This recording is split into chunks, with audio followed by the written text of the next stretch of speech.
हाँ जी दोस्तों, आज हम प्रोसेस अकाउंटिंग के फर्दर कॉन्सेप्ट को आगे बढ़ाते हैं। टेक्निकली ये अलग से बुक्स में छपा रहता है, बट ये प्रोसेस अकाउंटिंग का ही पार्ट होता है। उसका आगे के फर्दर कॉन्सेप्ट होते हैं जिसे हम बोलते हैं जॉइंट प्रोडक्ट और बाय प्रोडक्ट। क्लियर ही नहीं है? तो आज हम जो शुरुआत करेंगे वो बेसिकली हमारी शुरुआत है जॉइंट प्रोडक्ट से और बाय प्रोडक्ट।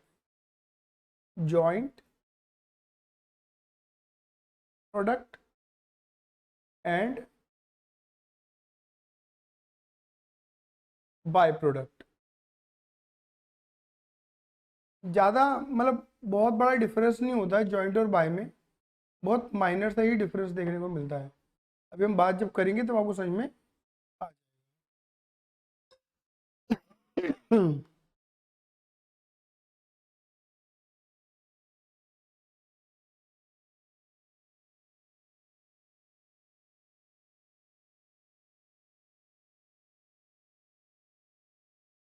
चल फिर भी ठीक है, जॉइंट और बाय प्रोडक्ट। ठीक है, तो पहले हम बात करने वाले हैं किसकी, जॉइंट प्रोडक्ट के बारे में। तो पहले थोड़ा सा जॉइंट प्रोडक्ट के बारे में हम लिखेंगे कि जॉइंट प्रोडक्ट का मतलब क्या होता है। ठीक है, लिखो, it means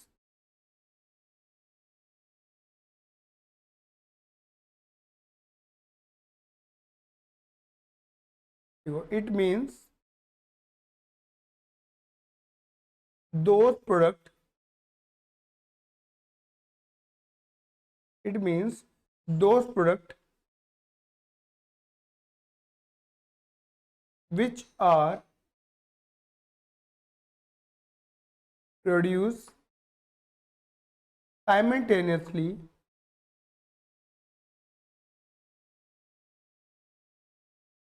and having almost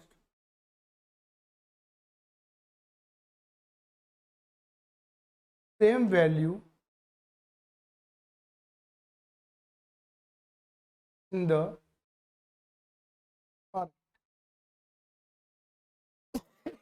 इसका मतलब है कि वो प्रोडक्ट जो एक साथ प्रोड्यूस होते हैं, एक साथ निकलते हैं और उनका मार्केट वैल्यू भी एक जैसा ही होता है। मतलब एक तरीके से वो मार्केट में एक ही रेट पर बिकते हैं, मतलब ऑलमोस्ट सेम रेट पर बिकते हैं कि उनकी मार्केट वैल्यू हमें अच्छी रियलाइज होती है। इसका देखो बेस्ट एग्जांपल अगर मैं तुम्हें समझाना चाहूँ तो इसका बेस्ट एग्जांपल क्या हो सकता है ये समझते हैं। मान लो ये कोई कॉमन प्रोसेस है। क्या है बेटा? ये कोई कॉमन प्रोसेस है।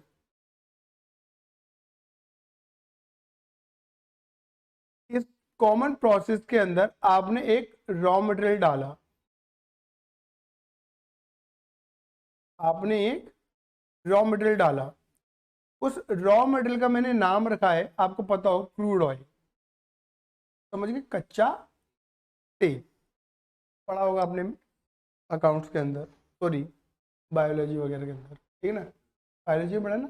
बायोलॉजी में नहीं पढ़ा होगा, साइंस में पढ़ा होगा, है ना? वैसे केमिस्ट्री का पार्ट होगा नहीं? चलो ठीक है ना, मतलब हमने साइंस में पढ़ा है, 10वीं तक पढ़ाई पॉइंट होगी। ठीक है, अब हम कॉमर्स के क्या बायोलॉजी।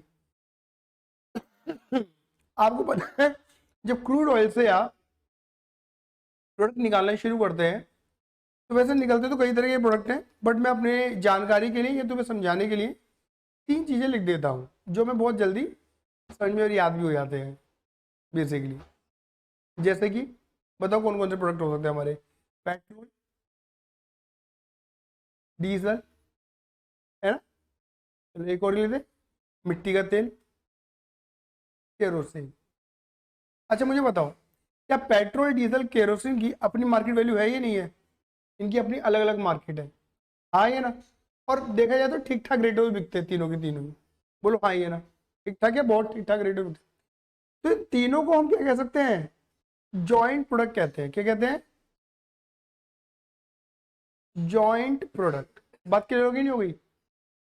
वैसे जॉइंट प्रोडक्ट की जो डेफिनेशन वही होती है कि एक पॉइंट से जब मल्टीपल प्रोडक्ट बाहर आ जाए तो उसे बोलते हैं जॉइंट प्रोडक्ट। बोलो, एक पॉइंट से जब मल्टीपल प्रोडक्ट बाहर आए उसे हम बोलते हैं जॉइंट प्रोडक्ट। अब जैसे मैंने बोला ना कि तुमने कॉमन प्रोसेस करा, और कॉमन प्रोसेस करने से तुम्हारा पेट्रोल अलग हो गया, डीजल अलग हो गया और केरोसिन अलग हो गया। तो ये जो पॉइंट है, this is called common point, this is called common point. बात क्लियर हो गई, नहीं हो गई?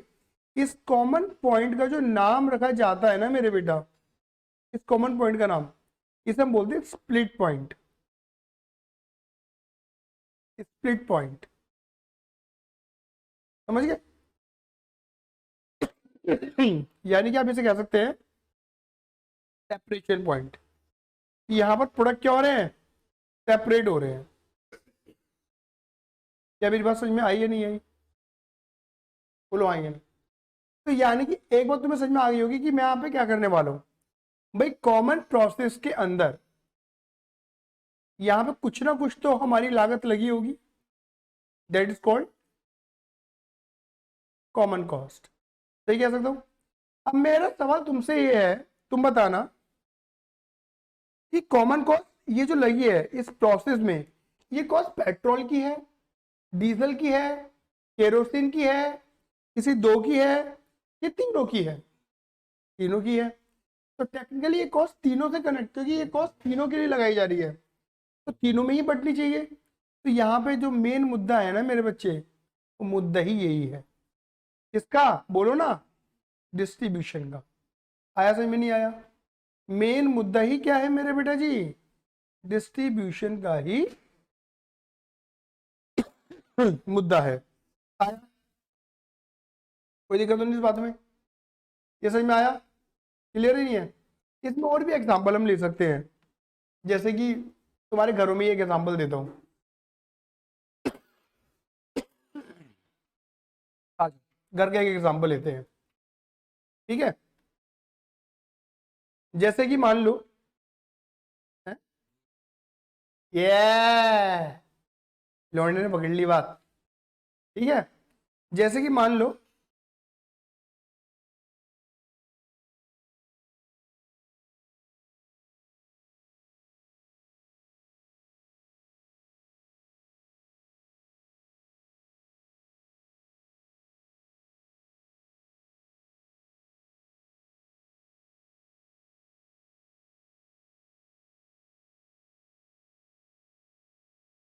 ठीक है, ये तुम्हारे घर का चूल्हा है, दैट इज कॉल्ड बर्नर, और ये इसका रेगुलेटर है, ठीक है? बात क्लियर हो गई? अब मम्मी ने इसके ऊपर क्या रखा? एक बर्तन, है ना? मम्मी ने इसके ऊपर क्या रख दिया? एक बर्तन रख दिया। बात क्लियर हो गई, नहीं हो गई? इस बर्तन के अंदर मम्मी ने क्या डाला हुआ है? मिल्क, दूध। अभी दूध वाले भैया आए थे सुबह सुबह, दूध दे गए। मम्मी तुरंत पतीले में ही लेती है दूध, और तुरंत उसे कहीं नहीं करती प्रोसेस, सीधे चूल्हे पे चढ़ा देती है। सबका घरों में यही प्रोसेस होता है नॉर्मली।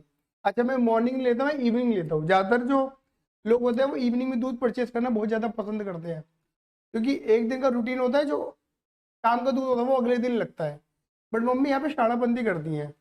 हमारे घर में भी कॉस्टिंग होती है, हमारे जो गृहिणियाँ होती हैं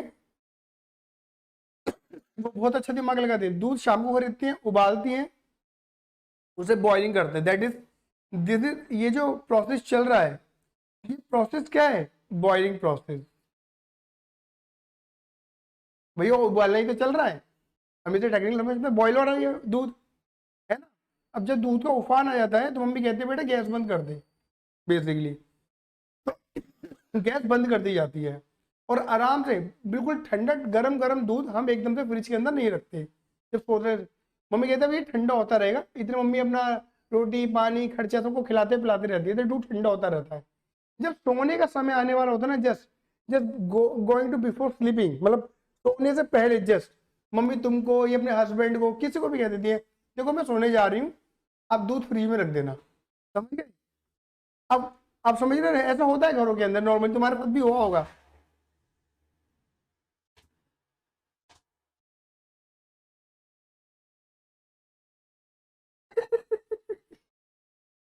ठीक है?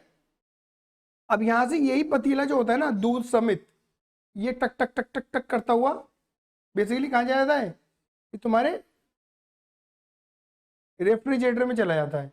और मान लेते हो तुम्हारे घर में तो बड़ा वाला रेफ्रिजरेटर है, डबल डोर, समझ गए? ये फ्रिज है तुम्हारे घर का, रेफ्रिजरेटर कह लो, फ्रिज कह लो, क्लियर है नहीं है? अब ये क्या है, दूध यहाँ आने के लिए आया, तो ये एक प्रोसेस है जिसे बोलते हैं कूलिंग प्रोसेस। ठंडा हो रहा है दूध, बोलो आइए ना। अब तुम्हें एक बात दिख रही होगी, जब तुम दूध को लेके यहाँ तक लेके जाते हो, इस पतीले को यहाँ तक लेके जाते हो बेसिकली, तो होता क्या है, थोड़ी थोड़ी मलाई जम जाती है, लेकिन वो मलाई की जो लेयर होती है ना, वो बहुत पतली होती है। सही बात ही नहीं है? और जब यहाँ जाती है, और सुबह सुबह जब मम्मी चाय बनाने के लिए उठती हैं और फ्रिज से इस दूध को निकालती हैं, क्लियर ही नहीं है? जब सुबह सुबह मम्मी इस दूध को निकालेंगी, तो मम्मी के चेहरे पे एक मंद मंद मुस्कुराहट आपको देखने को मिलेगी। देख रहे हो जी कितनी मोटी मलाई आई है? हर घर, हर सुबह ये खुशी होती है। और जिस दिन मोटी मलाई नहीं पड़ती, उसका पूरा दोष वो मम्मियां उस दूध वाले में मर देती हैं कि भैया दूध अच्छा नहीं आ रहा, आप कैसा दूध दे रहे हो, मलाई नहीं जम रही हमारी तो। सही बात ही नहीं है? हाँ, अच्छा हो सकता है उनकी प्रोसेस में गड़बड़ हो गई हो सकता है हस्बैंड ने शॉर्टकट मार दिया हो, या उठा के पेल दिया हो बेसिकली दूध, मतलब पूरा ठंडा भी नहीं हुआ था। सही बात है ये नहीं है? लेकिन गलत हस्बैंड नहीं है, गलत दूध वाले भैया हैं। बात क्लियर होगी नहीं हो गई? तो यहाँ पे अब ऊपर क्या होता है, यहाँ पे जैसे मम्मी से निकालती है ना, तो मम्मी को दो चीजें देखने को मिलेंगी। एक तो मिलेगी क्रीम, जिसे हम क्या कहते हैं, मलाई। और एक मम्मी को मिल गया दूध, जिसके हम पियेंगे चाय, कॉफी, या फिर शेक, या प्योर दूध चीनी डाल के। बात क्लियर होगी नहीं होगी? तो मिले नहीं मिले, दो दो ये दोनों प्रोसेस को करके हमें दो प्रोडक्ट मिलते हैं एक पॉइंट पर, उसे बोलते हैं क्या, जो प्रोडक्ट। और दोनों की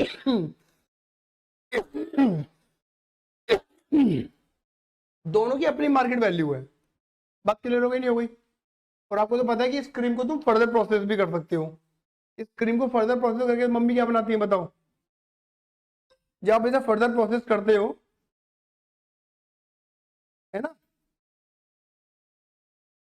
तो इससे मम्मी क्या बनाती है, घी। लेकिन एक बात तो बताऊं, देखो अब मैं तुम्हें बता दूं, इसमें एग्जांपल देता हूं मैं तुम्हें।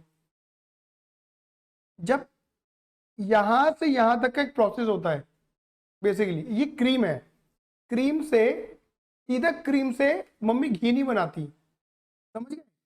सीधा क्रीम से घी नहीं बनता। बात समझिए मेरी बात को, ठीक है? मम्मी इस, आपने देखा होगा, इस मलाई को टक टक टक टक टक टक टक बेलना शुरू करती हैं, एक ग्राइंडर लगाती हैं। तो जब ग्राइंडर लगाते हैं ना, तो एक स्प्लिट पॉइंट और आता है, और वहां से निकलते फिर दो प्रोडक्ट। एक निकलता है बटर मिल्क, निकलता है नहीं निकलता है? बताओ फटाफट से, आइए ना, सबको पता होगा। और एक निकलता है बटर। इनकी मार्केट वैल्यू अलग अलग है, समझ गए? बात क्लियर होगी नहीं होगी? फिर उस बटर से मम्मी क्या बना देती है, घी, अगेन फर्दर प्रोसेस करके है? और बटर मिल्क से कड़ी, ऐसे भी कर सकते हैं, सीधा पी भी सकते हैं। बात क्लियर होगी? और आपको एक बताता हूं, जब घी बनता है, तो घी को फर्दर प्रोसेस फिर करके वहां से भी दो प्रोडक्ट निकल जाते हैं हमारे। एक तो उसका कचरा सा जो निकलता है, काला काला सा, मतलब देखने में तो वो बिल्कुल मिल्क केक का लगता है। उसमें कई लोग तो उसमें चीनी मिला के खाते भी हैं। टेक्निकली वो कड़वा होता है, लेकिन उसे थोड़ा सा लोग सही करने के लिए, उसका स्वाद अच्छा करने के लिए खाते भी हैं। अच्छा होता है वो एक्चुअल में हमारे शरीर के लिए। और कई लोग क्या करते हैं, उसे सीधा निकाल के अपने पशुओं को भी खिला देते हैं, पशु खा लेते हैं बेसिकली। उसमें उनको बहुत, मतलब वो तो उसमें भी जान है, मतलब दूध का एक एक कण बिकता है, ये मान के चलो। दूध कभी वेस्ट नहीं होता, ठीक है ना? दूध उनके लिए वेस्ट होता है जिन्हें दूध फट गया और रोना आता है। फट गया तो पनीर बना लो ना, समझ गए? आप समझ पा रहे हैं? तो ये सब जॉइंट प्रोडक्ट के एग्जांपल्स हैं, और सबका अपना मार्केट वैल्यू होता है। बात क्लियर होगी नहीं होगी? इसे हम जॉइंट प्रोडक्ट कहते हैं। ये बात क्लियर हुई? एग्जाम्पल से क्लियर हुआ? आया समझ में? नाउ ठीक है, तो हम बात करेंगे किसकी, बाय प्रोडक्ट की। इसे चलो जॉइंट प्रोडक्ट तो आपने बता दिया, थोड़ा सा बाय प्रोडक्ट के बारे में बता दो। चलो जी बेटा, अब लिखते हैं बाय प्रोडक्ट के बारे में।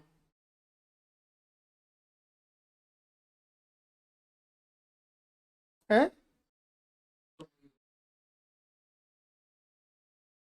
नहीं, बताऊंगा। लिखो, it means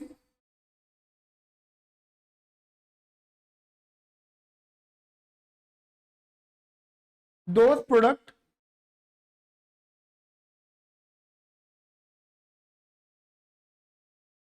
which are produced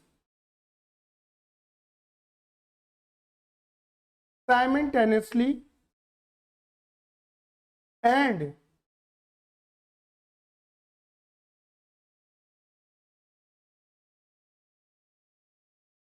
some product having low market value and some having high value in market। मतलब आप ऐसा कह सकते हैं कि एक तो बिल्कुल कोड़ियों के दाम बिक रहा है, समझ गए, और एक अच्छे खासे रेट पे बिक रहा है, समझ गए। अभी जो मैंने ऊपर एग्जांपल दिया था ना, इनके ऑलमोस्ट सेम सेम मार्केट होती है, ऑलमोस्ट सेम सेम प्राइस होता है। बात क्लियर हो गई नहीं हो गई? हाँ ये ना। अगर अगर मैं ऊपर वाले एग्जांपल में थोड़ा सा आपको समझाने लायक करूं, तो हम ऐसा कह सकते हैं कि बटर मिल्क का इतना वैल्यू नहीं होता मार्केट में, है ना, बटर मिल्क का, लेकिन इसका अच्छा मार्केट है मार्केट में। बस देखा जाए तो जितने का बटर बिकेगा, जितने का दूध बिकेगा, उतने का बटर मिल्क कभी नहीं बिक सकता। तो इनका मार्केट वैल्यू ज्यादा है, हाई वैल्यू है, बटर मिल्क का इतना नहीं होता। तो हो सकता है कि हम बटर मिल्क को बाय प्रोडक्ट की तरह ट्रीट कर लें, लेकिन टेक्निकली डिपेंड करता है कंपनी टू कंपनी। भाई कंपनी जितने बड़े लेवल पे काम करेगी ना, जितने बड़े लेवल पे काम करेगी, जैसे अमूल है, अमूल तो यही काम करता है, देखा जाए तो पूरा मिल्क इंडस्ट्रीज के पास है, देखा जाए तो, है ना, दूध ही लेता है। एक है पारस, पारस भी आता है ना, कंपनी बहुत है मतलब।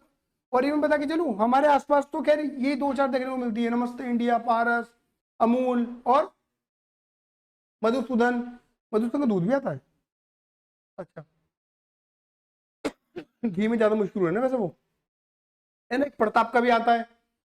और पता है आप ये मान के चलना, अलग ऐसे ऐसे नाम है, एक तो मैंने वीडियो देखी थी, अलग अलग स्टेट में अलग अलग मशहूर है बेसिकली, उनकी अपनी मार्केट वैल्यू बनी पड़ी है अपनी स्टेट में, समझ रहे मेरी बातों को। तो बंदा, सामने वाला बंदा जितने बड़े लेवल पे काम कर रहा होगा, बेसिकली वो हर चीज को क्या मान लेगा, जॉइंट प्रोडक्ट मान लेगा, और अपनी जॉइंट कॉस्ट को उनमें बाइफ्रिकेट कर देगा। लेकिन अगर उसको लगता है कि यार ये मेरा प्रोडक्ट लो वैल्यू प्रोडक्ट है, वो लो वैल्यू प्रोडक्ट को क्या मानेगा, बाय प्रोडक्ट की तरह ट्रीट करेगा। किसी तरह ट्रीट करेगा, बाय प्रोडक्ट की तरह। बात क्लियर हो गई? अब बाय प्रोडक्ट का ट्रीटमेंट और जॉइंट प्रोडक्ट का ट्रीटमेंट अलग होता है, मैं पहले बता के चलता हूँ। जो कॉस्ट बायफ्रिकेशन होती है वो बाय प्रोडक्ट में कभी नहीं होती, वो हमेशा किस में होती है, जॉइंट में होती है। क्लियर नहीं है? जो भी कॉमन प्रोसेस होगा, कॉमन प्रोसेस की कॉस्ट जॉइंट प्रोडक्ट में बांटी जाती है। बाय प्रोडक्ट में कभी ऐसा नहीं होता। बाय प्रोडक्ट में क्या होता है उसकी हम बात करेंगे, चिंता मत करो। हाँ है ना? ठीक है, मेरी बात इतनी क्लियर है? ठीक है, इसका चलो एक एग्जांपल देता हूँ, और बहुत बढ़िया एग्जांपल है, तुम्हें समझ में भी आएगा। आपने आपने देखा होगा, सबने देखा होगा कहीं ना कहीं, ये क्या कहते हैं, सरसों का तेल कैसे निकलता है ना, सबने देखा है सरसों का तेल। और वही तरह सरसों को एक मशीन के अंदर डाला जाता है, ग्राइंडिंग मशीन होती है, टेक्निकली बहुत बारीक तरीके, बहुत पतला दाना पीसते थे।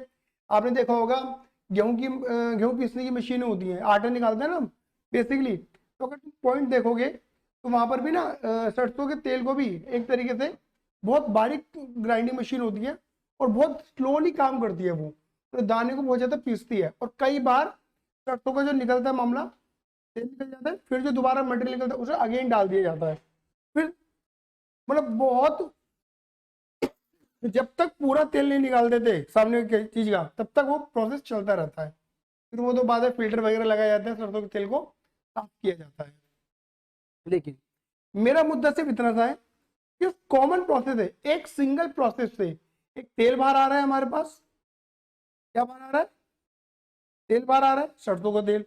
बट एक पॉइंट उसका कचरा भी निकल रहा है बेसिकली। क्लियर ही नहीं है, उसका कचरा भी बाहर आ रहा है। एक तो आपने क्या निकाला, सरसों का ऑयल। हाँ मैं तो वही लिखूंगा, मस्टर्ड ऑयल नहीं लिख रहा मैं, सरसों का ऑयल लिखूंगा, ठीक है। लेकिन बेटा एक निकलती है खल, खली नहीं बोल रहा मैं, खल, उसे खल कहते हैं। अब अंग्रेजी में क्या कहते हैं भैया, आप गूगल कर लेना, मुझे पता नहीं है, हम ठहरे देसी आदमी, ठीक है जी। एक ऑयल और एक खल। और आपको पता कि चल रहा हूं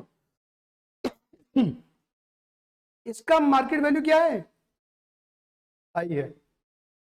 खल का मार्केट वैल्यू लो है, दिक्कत चल रहा है टेक्निकली। इसे आप नहीं खरीदोगे, इसे आप कभी नहीं खरीदोगे। इसे नॉर्मली वो लोग खरीदते हैं जिनके घरों में पशु हैं, स्पेशली गाय भैंस वगैरह। बेसिकली ये उनकी गाय भैंस के चारे में मिलाकर उनको खिलाते हैं, जिससे गाय भैंस की जो दूध की प्रोडक्शन होती है वो बहुत अच्छी हो जाती है। बेसिकली मतलब बहुत अच्छा दूध देती है वो, उनके शरीर में लगता है वो चीज़, चर्बी निकलती है। हाँ ये ना, ये है ना। जैसे अगर मैं बताऊँ जिनको, मतलब वैसे तो गलत बात बोल रहा हूँ मैं लेकिन फिर भी बोल दे रहा हूँ, ठीक है ना। जैसे कटाई पटाई का भी काम होता है ना, गाय वाय काट दी जाती है बेसिकली। तो टेक्निकली मतलब ज़्यादातर एक कम्युनिटी के अंदर भैंसों को भी काटा जाता है। जब शादी ब्याह होती है, मुर्गा नहीं खिला सकते तो भैंस खिला देते हैं, बीफ। तो भैंस को वो जब भी खरीदते हैं तो बहुत मोटी भैंस खरीदते हैं, दैट इज शरीर में हड्डी तो उतनी रहेगी, चर्बी ज़्यादा होती है, चर्बी बढ़ाने के लिए काम करता है। मेरी बात क्लियर होगी नहीं होगी, आया समझ में? तो ये इसकी वैल्यू हाई होती है और इसकी वैल्यू लो होती है। तो यहाँ पर क्या होता है, एक तरीके से ना, इसे देखो, इसे इसे तो हम बोलते हैं अपना मेन प्रोडक्ट, जिसे हम बेच के मोटा पैसा कमाएंगे। मेरी बात क्लियर हो गई नहीं हो गई, आगे समझ में नहीं आ गया? और इसको हम बोल देते हैं मेरे बेटे जी, खल को बाय प्रोडक्ट। क्या बोलते थे मेरे बेटा, बोल फटाफट दे, बाय प्रोडक्ट। क्या बोलते फटाफट बोलो, बाय प्रोडक्ट बोल देते हैं। मेरी बात क्लियर हो गई? अब बाय प्रोडक्ट का जो मेनली यूज पता है क्या होता है, आप इसे मार्केट में क्या करोगे, सोल्ड करोगे, बेचोगे। बेचकर तुम्हारे पास क्या आएगा, पैसा आएगा। तो बाय प्रोडक्ट का जो मेन काम होता है वो ये होता है कि वो मेन प्रोडक्ट की कॉस्ट कटिंग कर देता है, ठीक है ना। वो क्या कर देता है, कॉस्ट कटिंग करता है मेन प्रोडक्ट की। बोलो हाँ ये ना। मतलब अगर मैं देसी भाषा में समझाना चाहूं तो हम ये मानते हैं कि हमने जितनी भी लागत लगाई, जितना भी पैसा लगाया, वो किस पे लगाया, सरसों को तेल निकालने में लगाया, तो पैसा लगा। लेकिन हमने थोड़ा पैसा रिकवर कर लिया, कैसे, उसका बाय प्रोडक्ट बेचकर। तो हमारे मेन प्रोडक्ट की जो कॉस्ट होती है वो क्या हो जाती है, कम हो जाती है। आया समझ में नहीं आया? तो बाय प्रोडक्ट का यूज ही यही है भाई साहब, बाय प्रोडक्ट का यूज ही यही है कि अगर तुम किसी भी चीज को बाय प्रोडक्ट मान रहे हो तो अब ये समझ लेना कि वो मेन प्रोडक्ट की कॉस्ट को क्या करेगा, कट करेगा। लेकिन अगर तुम इसे ज्वाइंट मानोगे, देखो स्प्लिट पॉइंट तो यहां पर भी है, स्प्लिट पॉइंट से दोनों चीजें निकल रही है, बोलो हाँ है ना, ठीक है। लेकिन अगर तुम इसे ज्वाइंट प्रोडक्ट मानोगे तब तुम कॉस्ट कटिंग नहीं बोलोगे, तब तुम ये कॉमन कॉस्ट को इन दोनों में बाइफिकेट करोगे। मेरी बात समझ में आई है नहीं आई? बाय प्रोडक्ट में बाइफिकेशन नहीं होता, ज्वाइंट कॉस्ट में बाइफिकेशन होता है, समझ गए? अगर मैं इन्हें ज्वाइंट मान लूंगा तो कॉमन प्रोसेस की कॉमन कॉस्ट को इन दोनों में बांटूंगा। ये अलग ट्रीटमेंट, ये इसका अलग ट्रीटमेंट, इसकी कॉस्ट शीट अलग बनती है, फिर इसकी कॉस्ट शीट अलग बनेगी। मेरी बात क्लियर हो गई? लेकिन अगर मैं इसे बाय प्रोडक्ट मान रहा हूं तब मैं सारी कॉस्ट इसको दे दूंगा और इसको बेचकर जो पैसा रियलाइज होगा उससे अपनी कॉस्ट को कट करूंगा। आया समझ में नहीं आया? तब सिंगल कॉस्ट शीट बनेगी मेरी, कौन सी, सरसों के तेल की। ये बात क्लियर हो रही है? ये प्रैक्टिकल अप्रोच बता रहा हूं मैं तुम्हें, क्योंकि हम ऐसा ही करते हैं जब कॉस्ट ऑडिट करते हैं कि बाय प्रोडक्ट है, ये जॉइंट प्रोडक्ट है। क्लियर है ही नहीं है? आया? इसका एक एग्जांपल और दूं, तुम्हें मजा आएगा एग्जांपल में, तुम्हें तुम कहोगे यार क्या मजा आ गया एग्जांपल में, ठीक है। चलो एक एग्जांपल और देता हूं, बताओ ये क्या है, कड़ा, क्या कह रहा है, दोबारा बोल, बोल क्या कह रहा है? गन्ना लग रहा है, नालायक भैया भाई। देखो गन्ने वाला एग्जांपल क्या है, ये कॉमन एग्जांपल है, मैंने बोला ना। देखो मैंने बोला, अब अगर मैं टीचर हूं तो मैं गन्ने का एग्जांपल देता, but I am not a teacher. Cost audit भी तो करते हैं, I am also cost auditor. तो मैं तुम्हें रियल एग्जांपल दे रहा हूं। देखो जी, कलर थोड़ा चेंज करके बताता हूँ। मोर कलर्स, ब्राउन कहाँ पर दिख रहा है? तो कोई ब्राउन है ना यार, चल ब्राउन ले लो, ठीक है। और थोड़ा सा पतला कर लेते हैं।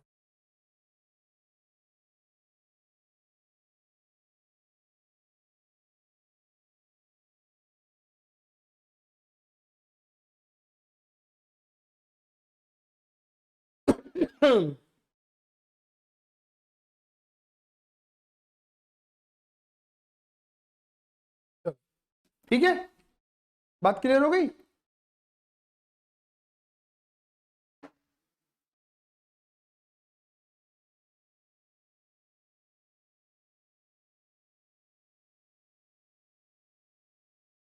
देखो ये पता क्या है? राइस, चावल। और ये भी पता क्या है? राइस, चावल।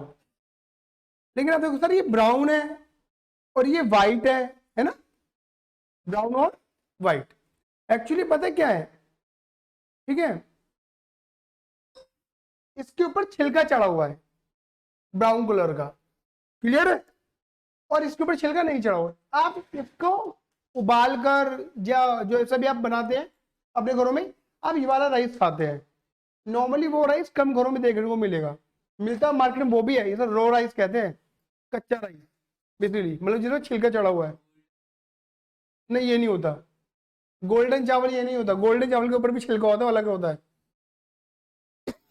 इसे प्रोसेस करके इसका चावल, इसका छिलका हटाया जाता है। तो यहाँ से जो उसका, अब मुझे इसे छिलके को अंग्रेजी में कहते हैं मुझे तो पता नहीं, बट मैं इसे कह देता हूँ छिलका ही कह देता हूँ, ठीक है ना? बात क्लियर हो गई? आएगा ना? अब इस, आपको लगता है सर ये तो बिल्कुल है, ये बिल्कुल ऐसा सा होता है। ये मान के चलो, जब आटा पिसता है ना, तो जब तुम चन्नी के अंदर आटा छानते हो तो आटे का तो तुम रोटी बना देते हो, लेकिन अंदर भूर रह जाता है, तो छिलका ही तो होता है एक तरीके से। बिल्कुल ऐसा ही होता है, ये मान के चलो आप, ठीक है? बात क्लियर हो गई? आपको पता है इस छिलका का भी मार्केट होता है।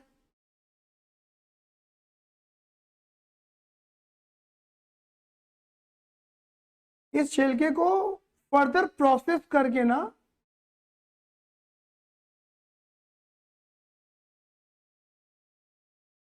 क्या बनाया जाता है? राइस ऑयल, चावल का तेल बना दिया जाता है। तो यानी कि एक स्प्लिट पॉइंट से दो प्रोडक्ट मिले टेक्निकली। एक तो राइस मिला, this is called main product. और ये, अब क्योंकि इसका मार्केट वैल्यू ज्यादा है, इसका मार्केट वैल्यू कम है, तो क्या कहलाएगा? ये बाय प्रोडक्ट कहलाएगा। समझ गए? तो ज्यादातर इंडस्ट्रीज क्या करती हैं, जो चावल पे काम कर रही होती हैं, वो अपने इस प्रोडक्ट को किसी और को बेच देती है जो राइस ऑयल बनाने का काम करता है, वो इसे बाय कर लेता है। बात क्लियर हो गई? तो बाय प्रोडक्ट का काम करेगा ये। आया समझ में? नहीं आया? कोई दिक्कत तो नहीं इस बात में?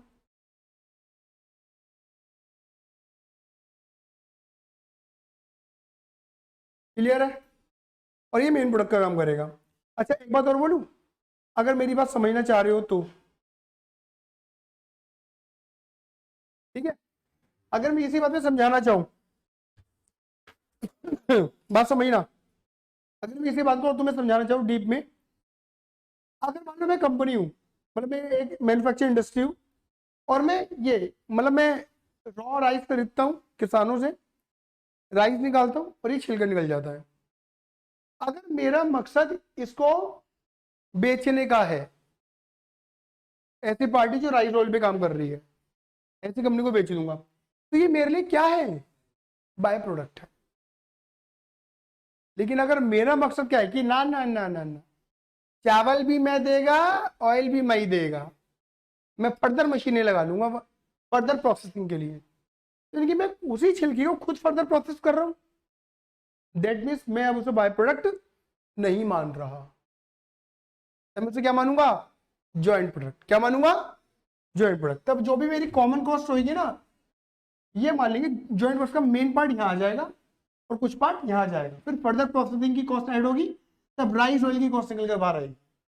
आया समझ में नहीं आया? क्या बुद्धि चलाई नहीं चलाई आपने? बहुत बढ़िया।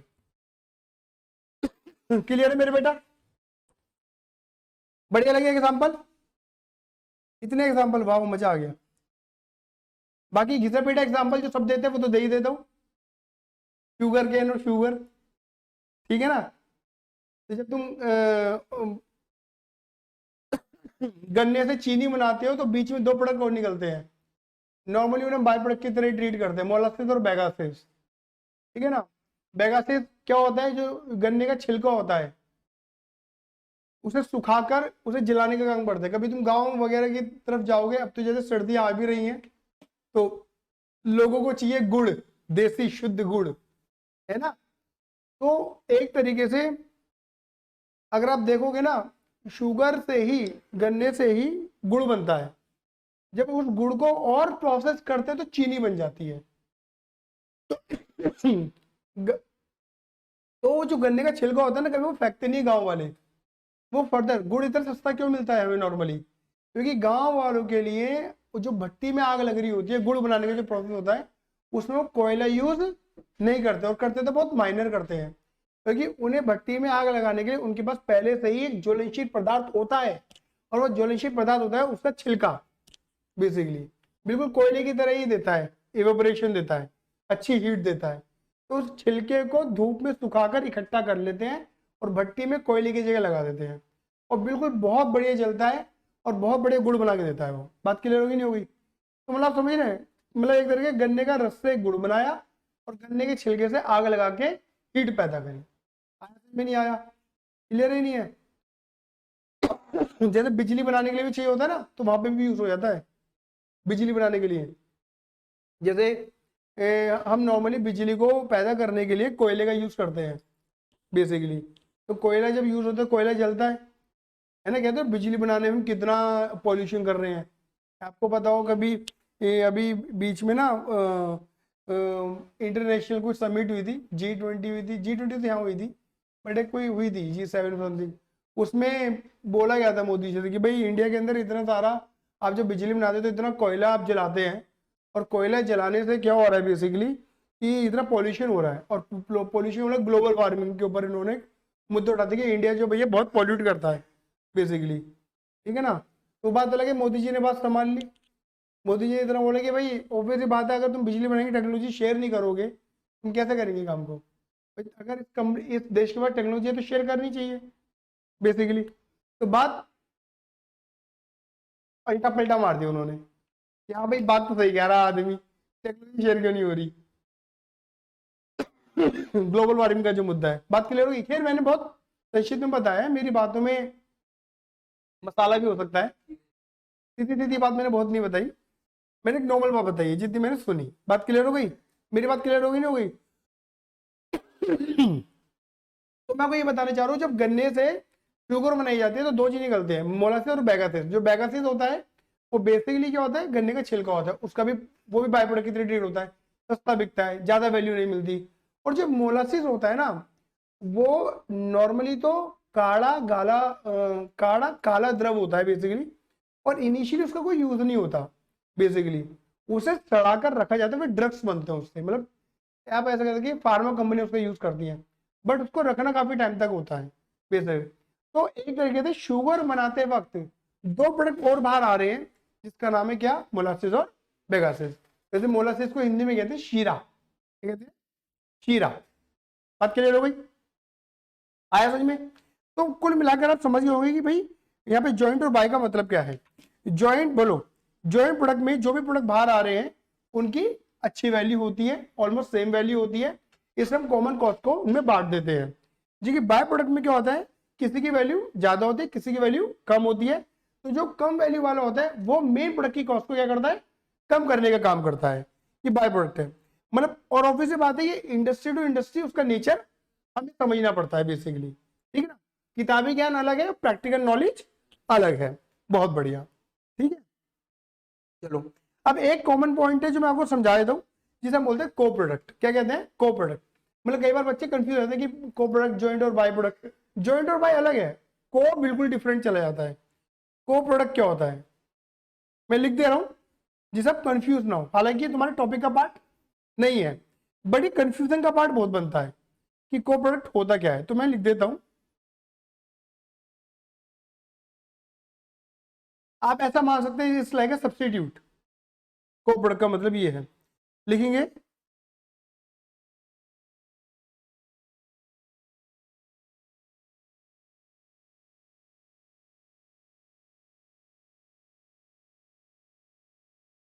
लिखेंगे same product, same product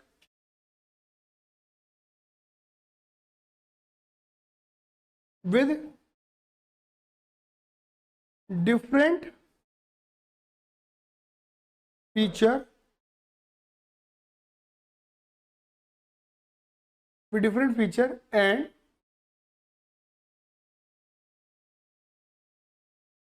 separate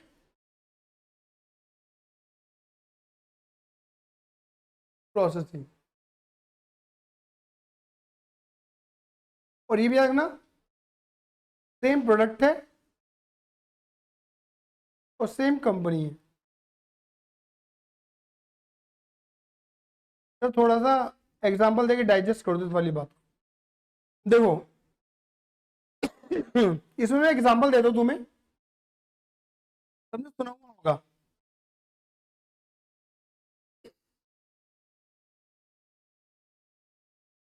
Hyundai, सुना कंपनी का नाम? ठीक है, इसकी मुझे दो कारों का नाम बता दो कोई। चलो i10 और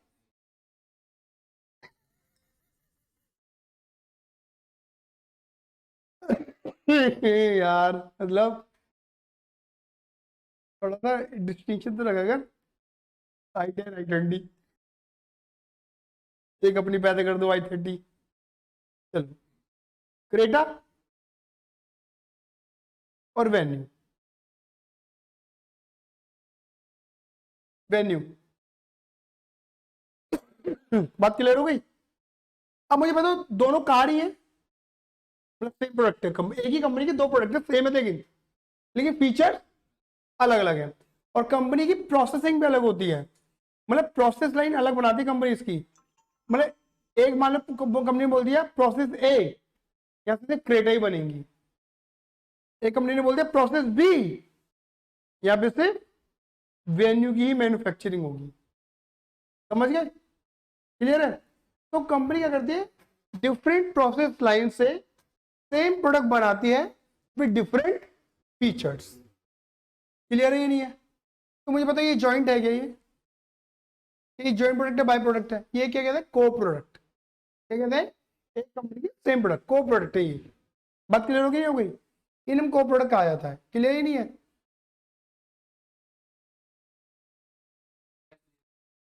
बिल्कुल बिल्कुल बिल्कुल।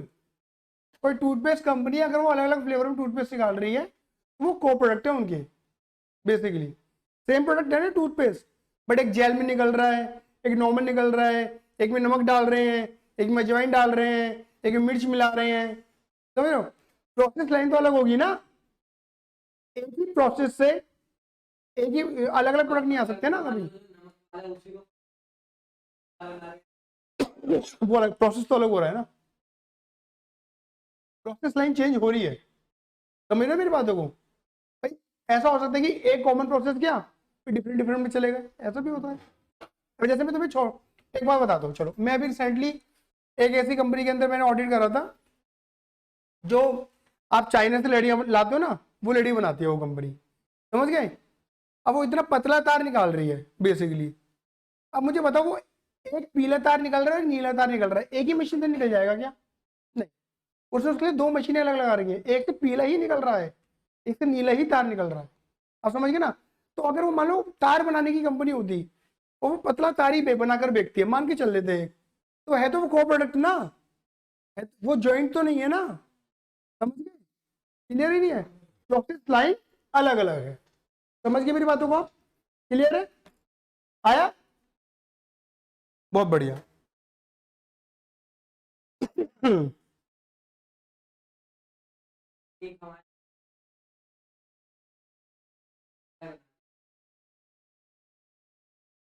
हाँ कैसे रह जाएंगे joint?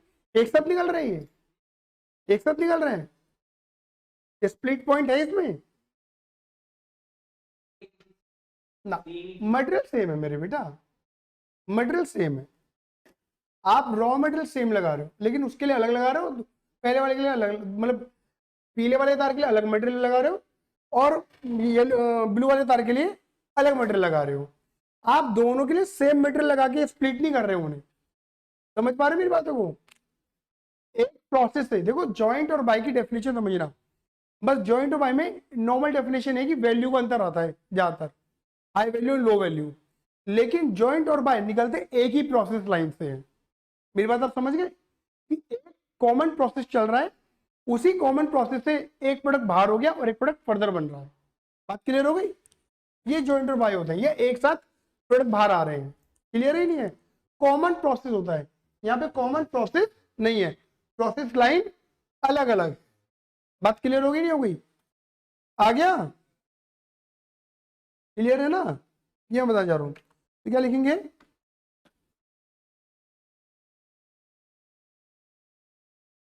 Time of production is same with different, दोनों प्रोडक्ट एक बार में बन रहे हैं, डिफरेंट प्रोसेस लाइन। आ गया? आ गया? चलिए, इतनी बात जो मैंने बोली है सिर्फ किस लिए बोली है? सिर्फ इतना ही समझाया है मैंने इतनी बातों में आपको कि जॉइंट क्या है, बाय क्या है और को प्रोडक्ट क्या है। उसके अलग अलग एग्जांपल देके अपनी बातों को मैंने आपके सामने रखा है। और मेन मुद्दा मैंने आपको पहले ही क्लियर कर दिया था। जो मेरा मेन मुद्दा है वो मेन मुद्दा ये है कि जो जॉइंट कॉस्ट की कॉमन प्रोसेसिंग कॉस्ट है उसे बायफ्रिकेट करना, उसे तोड़ना बिटवीन जॉइंट प्रोडक्ट्स। क्लियर ही नहीं है? तो यहाँ पे आप मुद्दे को हम लिखने वाले हैं और मुद्दे का नाम क्या है बोलो? अपोर्चमेंट, यानी कि distribution of joint cost between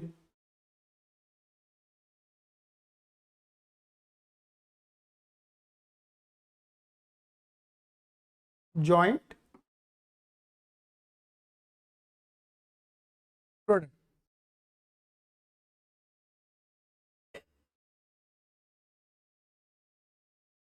और इस जॉइंट कॉस्ट को हम क्या कहते हैं बोलो?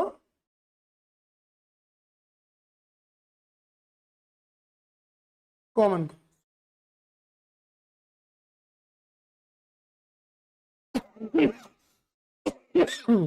क्या कहते हैं? Common cost. ठीक है, अब देखो पहले हम समझ लेते हैं जॉइंट कॉस्ट के अंदर क्या क्या आता है।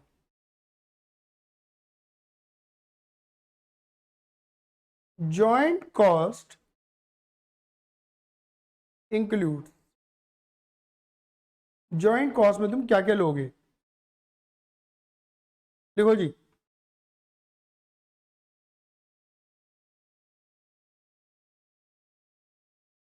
जॉइंट कॉस्ट का मतलब होगा सिर्फ प्रोसेसिंग कॉस्ट। कौन सी कॉस्ट? जो तुमने जॉइंट प्रोसेस लगाया होगा ना, कॉमन प्रोसेस, उसकी कॉस्ट। और उस कॉस्ट के अंदर तुमने क्या क्या लगाया होगा बोलो फटाफट से?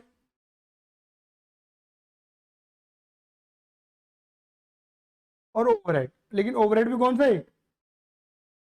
सिर्फ वेरिएबल ओवरहेड, सिर्फ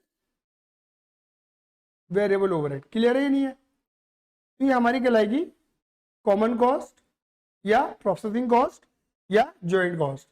इसी कॉस्ट को मुझे क्या करना होता है? अपने जॉइंट प्रोडक्ट के अंदर डिस्ट्रीब्यूट करना होता है। क्या मेरी बात क्लियर हो गई? बोलो हाँ ये ना। यहाँ पे नोट डाल के लिख लेना क्या? Fix cost, fix cost will not be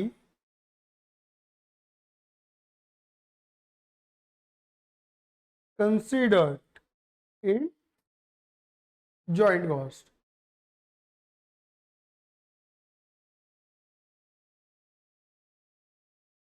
clear है?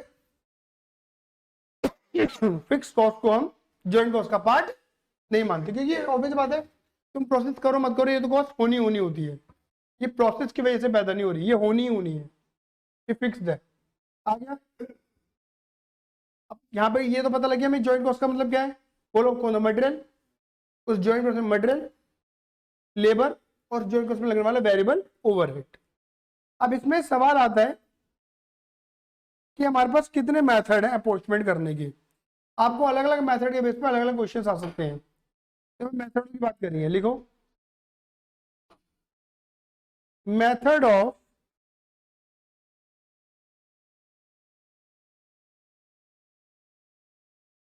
Appointment of joint cost. Joint cost को बांटने के हमारे पास कितने मेथड अवेलेबल हैं, बात क्लियर हो गई। लिखिए पहला, नंबर 1,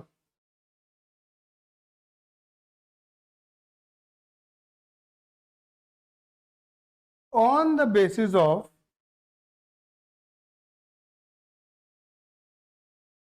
फिजिकल यूनिट्स। सबसे मुझे तो बेटर ये लगता है, on the basis of physical unit. Number 2, on the basis of NRV. NRV का मतलब होता है net realisable value at split of point. Third, sales realisation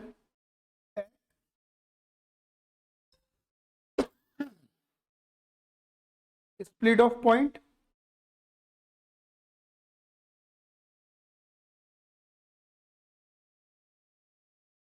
number 4, sales realisation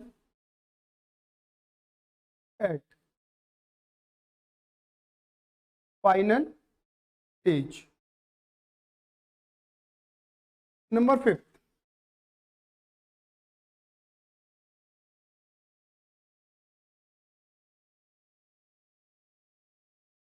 contribution method. इसे आप टोटल मेथड भी कहते हैं, ठीक है। मतलब कॉमन कॉस्ट को बांटने के हमारे पास ये 5 रास्ते हैं। कितने रास्ते हैं? 5 रास्ते हैं कॉमन कॉस्ट को बांटने के लिए, ठीक है। या तो आउटपुट के बेस पे बांट दो, ये एनआरवी निकाल लो, ये sales realisation speed of point निकाल लो, ये sales realisation at final stage निकाल लो, ये कंट्रीब्यूशन मेथड टोटल मेथड लगा लो। जैसा आपको मन कर रहा है उस मेथड के ऊपर काम कर लो। बात क्लियर हो गई। तो देखो यहाँ पे ना, वैसे जो थोड़ा बहुत समझाने वाला पॉइंट है इसमें भी फिलहाल इनके हम एग्जांपल नहीं दे रहे हैं, बट समझाने वाला पॉइंट भी बीच वाला है, एनआरवी कि एनआरवी कैसे निकालते हैं, net realisable value at split of point. Split of point की एनआरवी कैसे निकालते हैं, ठीक है। तो यहाँ पे मैं लिख देता हूँ जो मुद्दा हमारा है, अभी जो मैं मुद्दा सिखाऊंगा तुम्हें वो लिखेंगे यहाँ पर हम, net realisable value at split of point.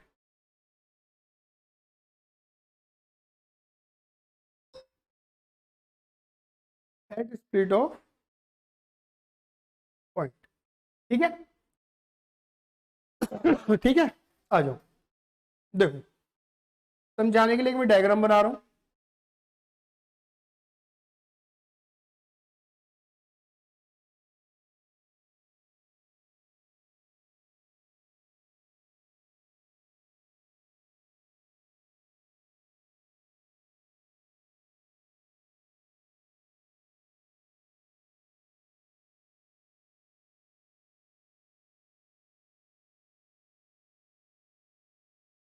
मान लेते हैं कॉमन प्रोसेस है,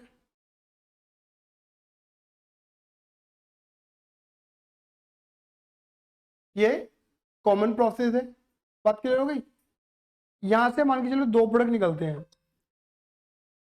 ये स्प्लिट पॉइंट है,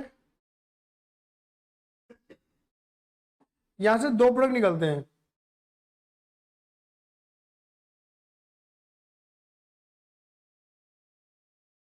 ठीक है, बात क्लियर हो गई।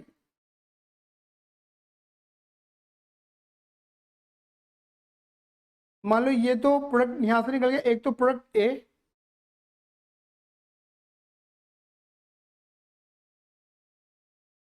और ये निकल गया प्रोडक्ट बी। कहानी क्लियर है मेरी। और यहां पर ऑब्वियस बात है कौन सी कॉस्ट लगी होगी, कॉमन कॉस्ट। अच्छा, कॉमन कॉस्ट का एक टेक्निकल नाम बताऊं, इधर देख लो, बोलो प्री, बोलो प्री सेपरेशन कॉस्ट, समझ गए, मतलब सेपरेट होने से पहले पहले जो कॉस्ट लगी, समझ गए। अच्छा, मान लो जो प्रोडक्ट बी है, इससे तुम मार्केट में इस वक्त सोल्ड कर सकते हो, ये निकला और बिकेगा, स्प्लिट हुआ और बिकेगा। मान लो प्रोडक्ट ए नहीं बिक सकता, प्रोडक्ट ए को बेचने के लिए आपको क्या करना पड़ेगा, फर्दर प्रोसेस करना पड़ेगा। आपको पता है इस फर्दर प्रोसेस को क्या कहते हैं, इसे बोलते हैं पोस्ट, बोलो तो समझ आएगा, समझ गए ना, सेपरेट होने के बाद वाली कॉस्ट, फर्दर प्रोसेस कॉस्ट। अब यहां पर जो ए है, मान लो वो प्रोडक्ट ए डैश बन चुका है विथ सुपर पावर, क्लियर है नहीं है। अब यहां पर बनने के बाद यहां पर उसका क्या होगा, यहां पर वो सेल हो सकता है, मतलब उसकी अब मार्केट वैल्यू है, वो मार्केट में बिक सकता है। बात क्लियर होगी नहीं होगी, इसे हम बोलते हैं फाइनल स्टेज, समझ गए, क्लियर ही नहीं है। भाई प्रोडक्ट बिकी तो फाइनल स्टेज यही थी, वो तो फर्दर प्रोसेस ही नहीं रहा, इसको फर्दर प्रोसेस करिए फाइनल स्टेज है। क्या मेरी बात क्लियर हो गई, हाँ ये ना। अच्छा, प्रोडक्ट को बेचने में हम खर्चा करते हैं, इसे हम बोलते हैं S&D की कॉस्ट, क्या कहते हैं, S&D ओवरहेड, बोलो सेलिंग एंड डिस्ट्रीब्यूशन ओवरहेड। तो भैया सेलिंग एंड डिस्ट्रीब्यूशन ओवरहेड तो यहाँ पर भी होंगे, बिल्कुल होंगे बेटा, इसके अलग होंगे, सही बात ही नहीं है, क्लियर ही नहीं है, ठीक है। अच्छा, दूसरी बात मुझे इतना बताओ, यहां पर प्रॉफिट भी होगा इसके अंदर, सही बात ही नहीं है, क्या मेरी बात इतनी क्लियर हो गई, बोलो हाँ ये ना, ठीक है। अब देखो कैसे निकालते हैं, NRV कैसे निकालते हैं, देखेंगे।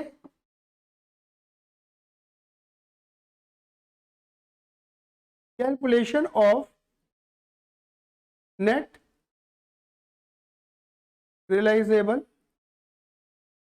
Value at speed of point.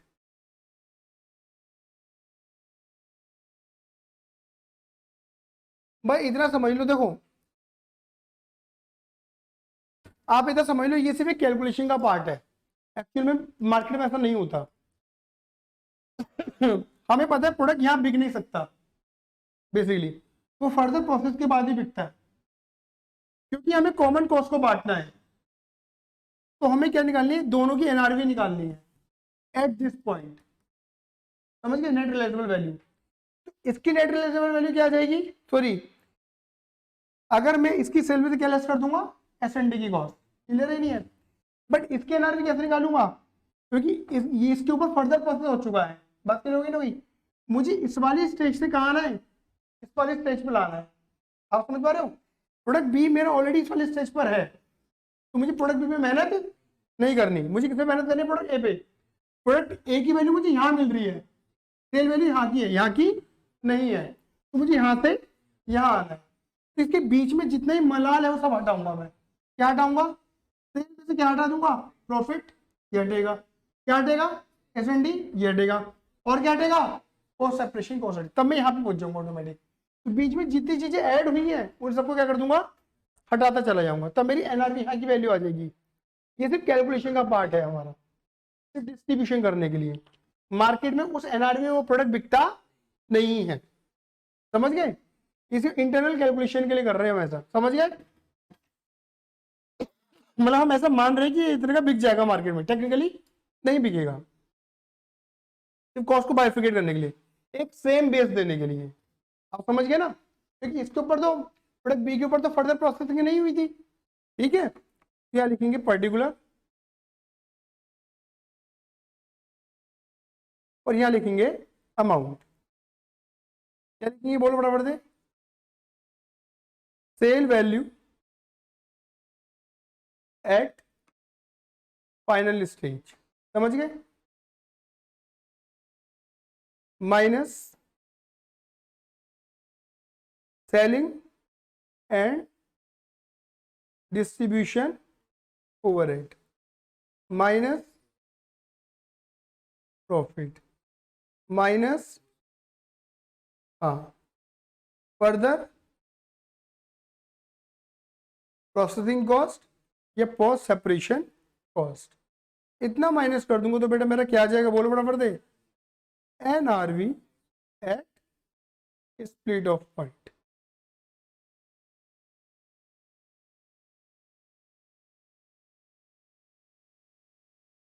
Clear है, क्लियर है, कोई दिक्कत, कोई दिक्कत, बढ़िया। तो आइए एग्जांपल से अपनी कहानी को आगे बढ़ाते हैं कि जो जॉइंट कॉस्ट होती है उसे हम कितने कितने डिफरेंट मेथड से एलोकेट कर सकते हैं। हम एक ही एग्जांपल में अपनी पूरी रूपरेखाओं को अंजाम दे देंगे, बात क्लियर हो गई, नहीं हो गई, चलिए शुरुआत करते हैं माता रानी के अरदास लगाते हुए। देखिए बच्चों,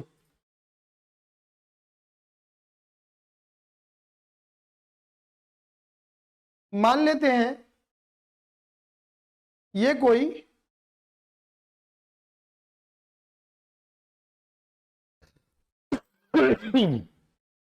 कॉमन प्रोसेस है,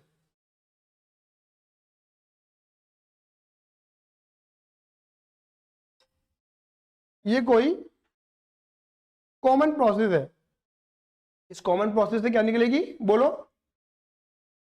कॉमन कॉस्ट। ये सब क्या कह सकते हो, इसका एक नाम और था pre separation cost.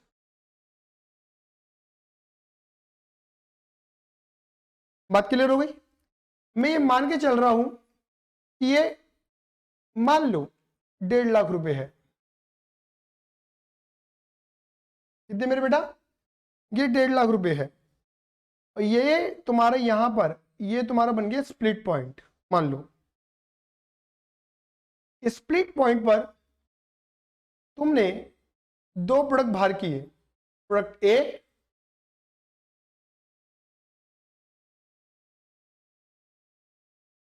Product B. हाँ, ये कौन सा पॉइंट था बेटा, split of point. Split of point वहां पे प्रोडक्ट अलग हो जाते हैं, बात क्लियर हो गई। यहां पर मैंने दो प्रोडक्ट बाहर किए, एक है मेरा प्रोडक्ट ए और एक है मेरा प्रोडक्ट बी। मेरी बात क्लियर हो गई, क्लियर है ये नहीं है। मान लो प्रोडक्ट ए की जो क्वांटिटी है वो है 6000 और प्रोडक्ट बी की जो क्वांटिटी है वो है 4000। ये क्या लिखे बेटा मैंने, क्वांटिटी, कितनी क्वांटिटी बाहर आई है, बात क्लियर हो गई। अगर मान लो मैं इसे स्प्लिट पॉइंट पर निकलने के बाद ही बेचूंगा तो यहां पर मेरा प्रोडक्ट ए बिक सकता है 10 रुपए का और यहां पर मेरा प्रोडक्ट बी बिक सकता है 15 रुपए का, ऐसा मैं मान के चल रहा हूं, कोई दिक्कत तो नहीं इस बात में। लेकिन अगर हम चाहें तो इन दोनों प्रोडक्ट को क्या कर सकते हैं, फर्दर प्रोसेस भी कर सकते हैं। मेरी बात क्लियर हो गई, नहीं हो गई, क्या कर सकते हैं लाला जी, फर्दर प्रोसेस। तो आगे कहानी को आगे बढ़ाते हैं, ये मेरी कहानी आगे बढ़ी और लाला जी ये भी मेरी कहानी आगे बढ़ी, बोलो हाँ ये ना। यहां पर क्या लगेगी, बोलो, दोनों में लिख देता हूं, पोस्ट सेपरेशन कॉस्ट। इसे आप फर्दर प्रोसेसिंग कॉस्ट भी कह सकते हो। क्या कह सकते हो, फर्दर प्रोसेसिंग कॉस्ट या पोस्ट सेपरेशन कॉस्ट। क्लियर ही नहीं है। मैं सब मान के चलता हूं कि प्रोडक्ट ए में लगेगी 10,000 की फर्दर प्रोसेसिंग कॉस्ट और प्रोडक्ट बी में लगेगी 15,000 की separating post separation cost. Clear ही नहीं है। और मान लेते हैं करने के बाद ये जो ए है ये बन जाएगा प्रोडक्ट ए, सी बन जाएगा, और प्रोडक्ट बी प्रोडक्ट डी में कन्वर्ट हो जाएगा। ऐसा मान के चलते हैं, अल्फाबेट चेंज कर लेंगे तो ज्यादा अच्छा समझ में आएगा हमें। और जब कन्वर्ट हो जाएगा तो मान लेते हैं कि यहां पर इसका सेलिंग प्राइस है वो 25 रुपए होगा, यहां पर जो हम 25 के अंदर प्रॉफिट कमाएंगे वो 5 रुपए का प्रॉफिट है, और यहां पर जो बेचने की लागत है S&D की जो कॉस्ट है वो 5 रुपए है। ऐसे ही यहां पर अगर प्रोडक्ट डी बेचोगे तो वो 17 का बिकेगा, जो प्रॉफिट है वो 1 रुपए का प्रॉफिट है, और जो S&D की कॉस्ट है, सेलिंग डिस्ट्रीब्यूशन की जो कॉस्ट है वो भी 1 रुपए की। ऐसे में मान के, क्लियर है, इसमें सारी बातें आ जाएंगी। क्लियर ही नहीं है, ये मैंने एग्जांपल एक डिजाइन कर दिया तुम्हें। क्लियर है, जिसे हम अपनी बुद्धि पूरी अच्छी तरीके से अप्लाई कर पाएंगे। मेरी बात क्लियर हो गई? आ जाओ, ठीक है, चलो देखो यहां पे देखते हैं, यहां पर मैं तुम्हें अलग अलग तरीके से क्या दिखाऊंगा, एलोकेशन दिखाऊंगा। क्लियर ही नहीं है, तो यहां पर हम डाल देते हैं अपने सॉल्यूशन में कि मेन मकसद तो बेटा मेरा क्या है, अपोर्शमेंट है। क्या है, apportionment of joint cost, apportionment of joint cost या प्री सेपरेशन कॉस्ट या कॉमन कॉस्ट, व्हाटएवर आप जो भी कहना चाहते हैं वो कह सकते हैं। कोई दिक्कत तो नहीं इस बात में? आ गया? चलिए एक एक करके काम को रूप देंगे। इसमें मैंने पहला मेथड क्या बताया था, चलो एक बार देख लेते हैं। पहला मेथड लिखा है मैंने, क्या लिखा है, पढ़ो, on the basis of physical unit, यानी कि आउटपुट। बात क्लियर है, बहुत आसान मेथड है, बहुत ज्यादा आसान मेथड है। आज क्या लिखेंगे, क्या लिखेंगे, हेडिंग डालते हैं, on the basis of, on the basis of physical unit आपने कितना आउटपुट निकाला है, या आप इसे कह सकते हैं आपका फिजिकल आउटपुट कितना आया है। अब देखो, आपने स्प्लिट ऑफ पॉइंट पर, आपने स्प्लिट ऑफ पॉइंट पर आपने प्रोडक्ट कितना निकाला था, प्रोडक्ट ए था और प्रोडक्ट बी था। आपको याद होगा मेरे एग्जांपल में मैंने क्वांटिटी यानी कि आउटपुट कितना लिखा था, शायद इसका 6 था, इसका 4 था, ऐसे ही था ना मेरे बेटा, एक बार देख ले एग्जांपल में, 6 और 4 यही है, ठीक है ना। अच्छा, कॉमन कॉस्ट कितनी थी हमारी, 1.5 लाख रुपए की कॉस्ट थी। तो बताइए कॉस्ट एलोकेशन, मुझे बताओ, मुझे बुद्धि लगाने की जरूरत नहीं है, मुझे ज्यादा बोलने की जरूरत बिल्कुल भी नहीं है, तुम्हें समझ में आ गया होगा। मेरी कॉमन कॉस्ट कितनी है सबको पता है, 1.5 लाख। मुझे 1.5 लाख की तो बांटना है, मुझे 1.5 लाख की तो बांटना है। तो बताओ क्या बोलेंगे, 1.5 लाख इंटू 6,000 डिवाइडेड बाय 10,000। यहाँ पे क्या बोलेंगे, 1.5 लाख इंटू 4,000 डिवाइडेड बाय 10,000। तो प्रोडक्ट ए को कितनी कॉस्ट मिलेगी, बोलो, 90, और बी को कितनी मिलेगी, 60। आसान था ये तो, बहुत ही ज्यादा आसान था, बहुत ही ज्यादा आसान था, बहुत बढ़िया। क्या लिखा है फिर, आ जाओ अब दूसरे मेथड की बात करते हैं। दूसरा मेथड, दूसरा मेथड क्या लिखा था बेटा बताओ, on the basis of NRV net relational value at split of point. NRV की तो बात मैंने कर ली थी, तो पहले तो हमें एनआरवी निकालनी पड़ेगी, है ना, तभी तो काम कर पाएंगे, नहीं तो काम ही नहीं कर पाएंगे हम तो। ठीक है, तो आ जाओ, क्या निकालते हैं, क्या लिखेंगे, on the basis of NRV at split of point, split of point पे एनआरवी निकालनी है। और याद है ना एनआरवी स्प्लिट ऑफ पॉइंट पे कैसे निकलती है,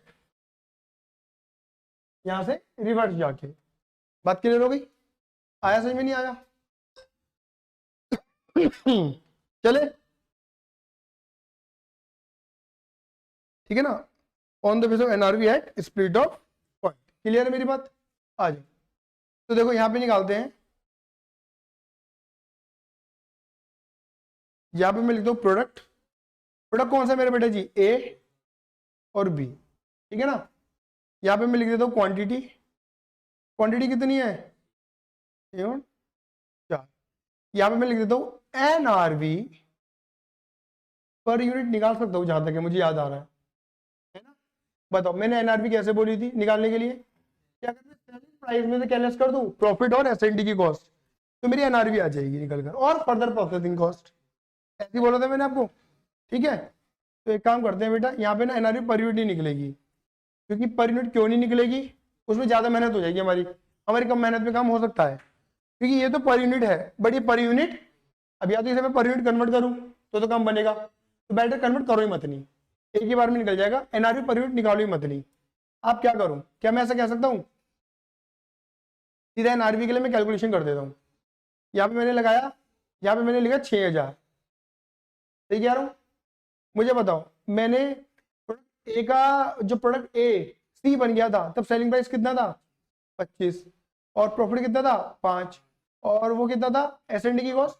5 ही थी नहीं, हाँ एस एंड डी की कॉस्ट कितनी थी?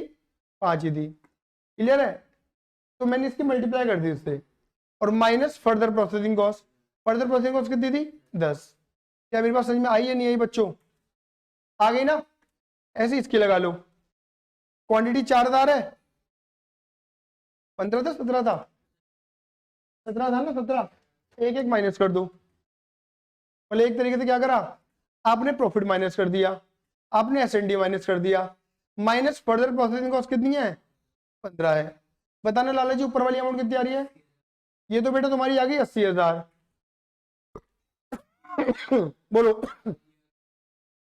45, तो टोटल कितना हो गया मेरे बेटे जी? ये हो गया 1,25,000। अब तुम्हें क्या करना है, बस इसी के रेशो में ज्वाइंट कॉस्ट का एलोकेशन कर देना है। तुम्हारी ज्वाइंट कॉस्ट कितनी है टोटल? 1,50,000।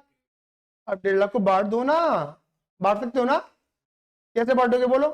1,50,000 मल्टीप्लाई 80,000 इसके रेशो में, डिवाइडेड बाय 125, ऐसी 1,50,000 मल्टीप्लाई 45,000 डिवाइडेड बाय, बोलो ये 96,000 आ रहा है, और ये 54। अब आ गया समझ में? आ गया कैसे करने का, कैसे करने समझ में आया ना? क्या क्या लेस करने बोलो फटाफट से? एसएनडी की कॉस्ट, प्रॉफिट और फर्दर प्रोसेसिंग कॉस्ट, और सेलिंग प्राइस कौन सा लेना है? फाइनल स्टेज वाला। फाइनल स्टेज का मतलब है आफ्टर प्रोसेसिंग जो सेलिंग प्राइस आ रहा है। मेरी बात क्लियर हो रही है? बहुत बढ़िया, याद रहेगा। ठीक है, अब तीसरा पैटर्न पकड़ते हैं। तीसरा पैटर्न कौन सा था? At split of point. Sale value, किसकी sale value at split of point, समझ गए? ये तो आसान है। Number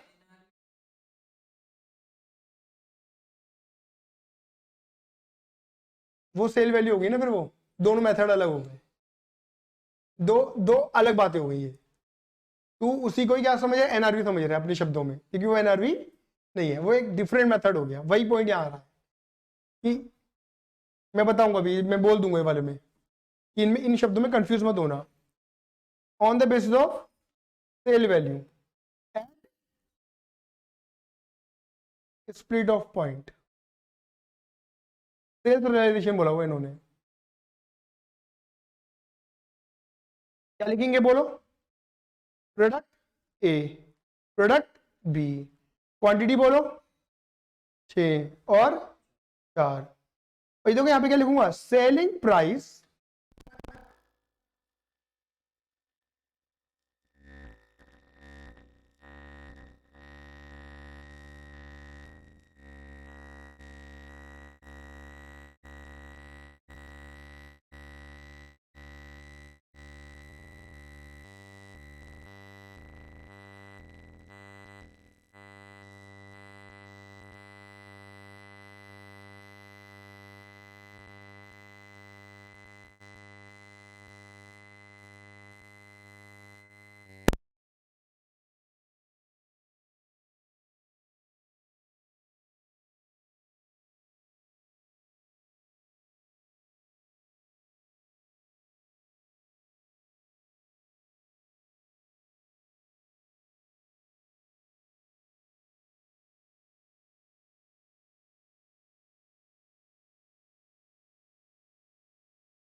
hello.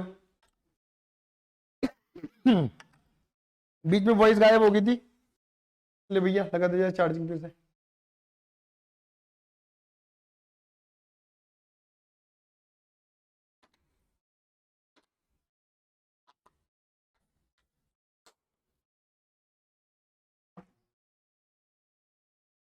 हेलो।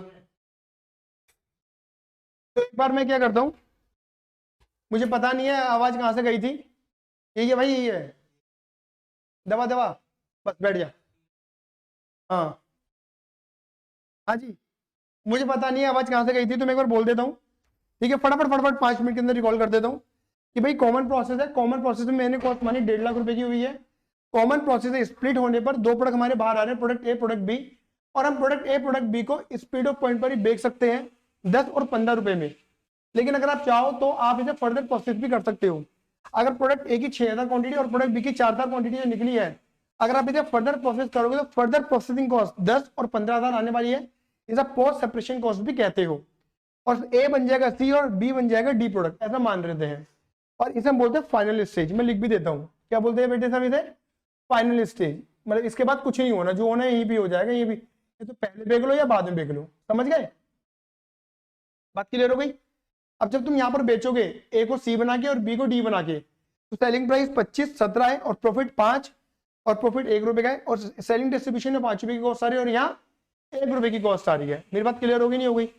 तब यहाँ पे अलग अलग बेस पर तुम्हें चीजों को ना क्या करना है, अपनी कॉमन कॉस्ट को एलोकेट करना है। तो पहला एलोकेशन का जो बेस आ रहा है, वो पहला बेस आ रहा है फिजिकल यूनिट के बेस पर। तो भाई मेरी कॉमन कॉस्ट थी 1.5 लाख रुपए की, तो मैंने क्या करा, फिजिकल यूनिट का मतलब है जितना तुमने आउटपुट निकाला, उस आउटपुट के बेस पर अपनी कॉस्ट को एलोकेट कर दो, बांट दो। कुल मिला के बांटने का मतलब है रेशियो लगाना है तुम्हें। तो क्या करा, हमारी यूनिट है 6 और 4, 10,000 क्वांटिटी टोटल। तो मैंने क्या करा, उस 1.5 लाख को इनके रेशियो में बांट दिया, 6,000 डिवाइडेड बाई 10,000, 4,000 डिवाइडेड बाई 10,000। जैसे आप रेशियो लगाते हो सिंपल पार्टनरशिप के अंदर, वही लगा दिया मैंने। तो ए को मिलेगी 90,000 की कॉस्ट और बी को मिलेगी 60,000 की कॉस्ट, और इस तरीके से तुम्हारी 1.5 लाख की कॉस्ट एलोकेट हो जाएगी। दूसरा बेस हमारा कौन सा था मेरे बेटे जी? On the base of NRV at speed of point.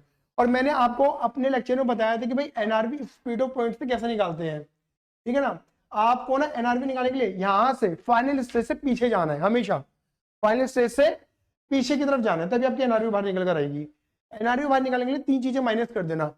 Final stage पे सेलिंग प्राइस पकड़ना, उसमें से प्रॉफिट, एसएनडी की सेलिंग डिस्ट्रीब्यूशन की कॉस्ट और फर्दर प्रोसेसिंग कॉस्ट को माइनस कर देना। जब मैं इसमें से ये और ये माइनस कर दूंगा तो मेरी क्या आ जाएगी, NRV at speed of point आ जाएगा। क्लियर है नहीं है? तो उसकी मैंने बेटा कैलकुलेशन करके दिखा रखी है। यहाँ पे लिखा है प्रोडक्ट ए प्रोडक्ट बी और क्वांटिटी 6 और 4 है।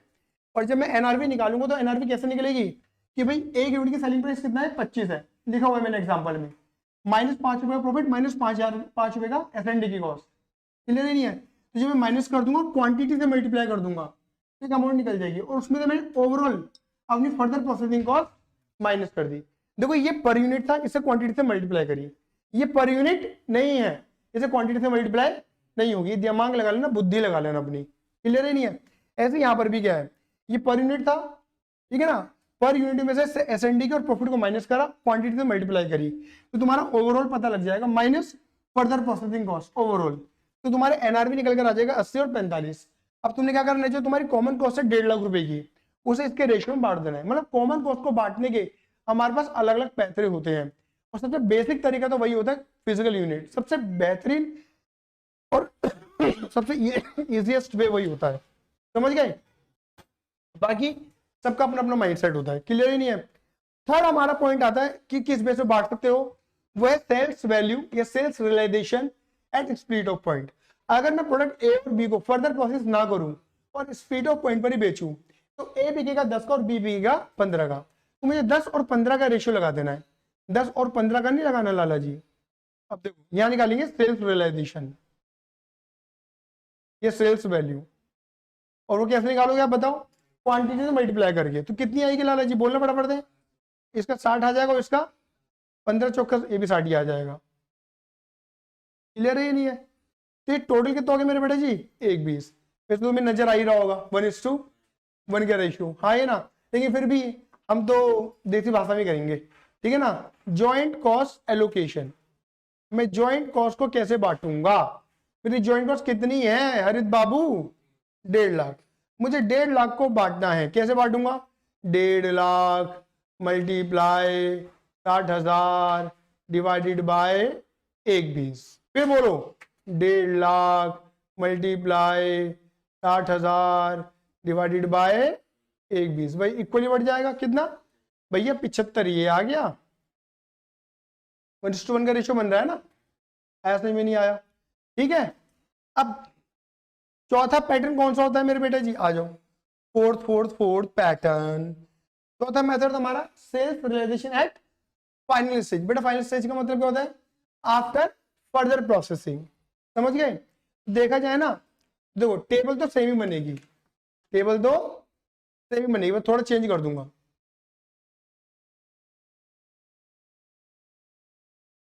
बैठ जा बैठ जा।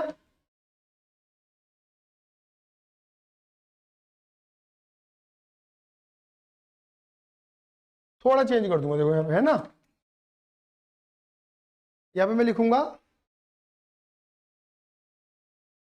Sales value at final stage.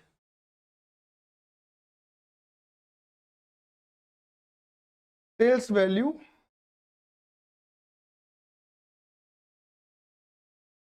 Eight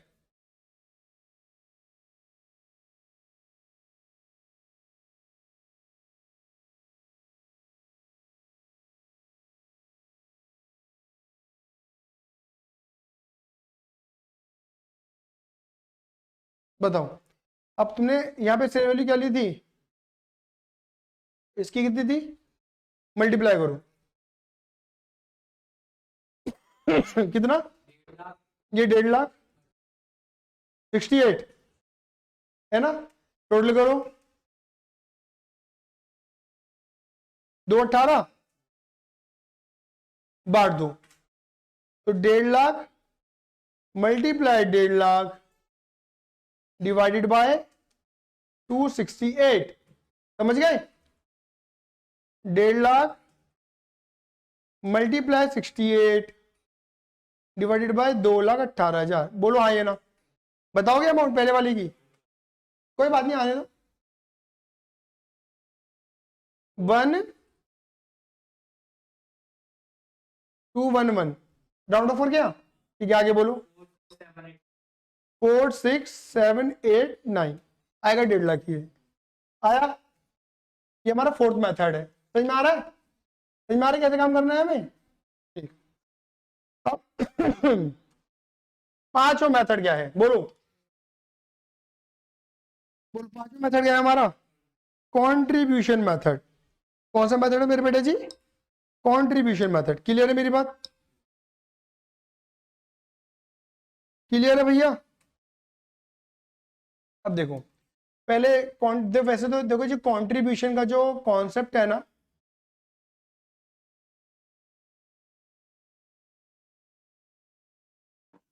contribution का जो कॉन्सेप्ट है,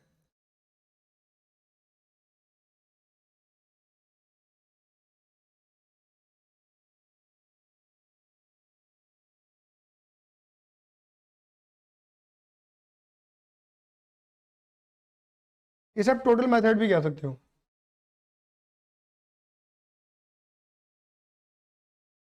देखो कंट्रीब्यूशन जो शब्द है, ये आपको ज्यादातर जब समझाया जाता है वो मार्जिनल कॉस्टिंग में समझाया जाता है तुम्हें। कहां पर? मार्जिनल कॉस्टिंग में समझाया जाता है। मेरी बात क्लियर होगी नहीं होगी? ठीक है, बात क्लियर हो गई? कहां पर समझाया जाता है? मार्जिनल कॉस्टिंग में। कोई दिक्कत? चलिए, हो रहा है? अब हो रहा है।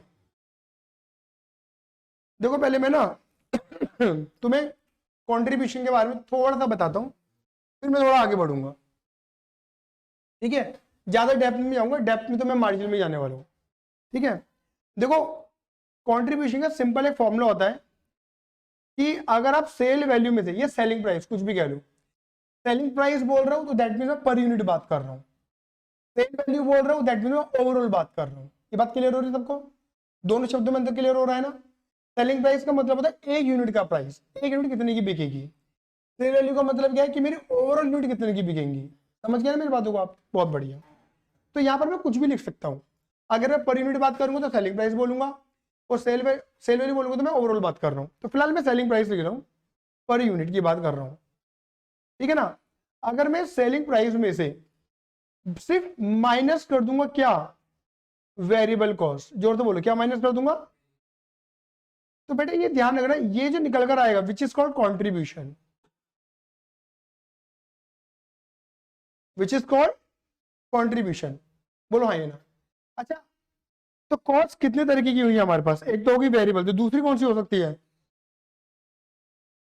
अरे बोलो, अरे तुमने पढ़ा हुआ है इकोनॉमिक्स में। अगर एक कॉस्ट वेरिएबल तो दूसरी फिक्स, ये तो होता है ना, जोड़ा चले ना, जोड़ा बेसिकली, ठीक है ना। एफएम के अंदर भी आता है कॉन्सेप्ट बेसिकली, है ना।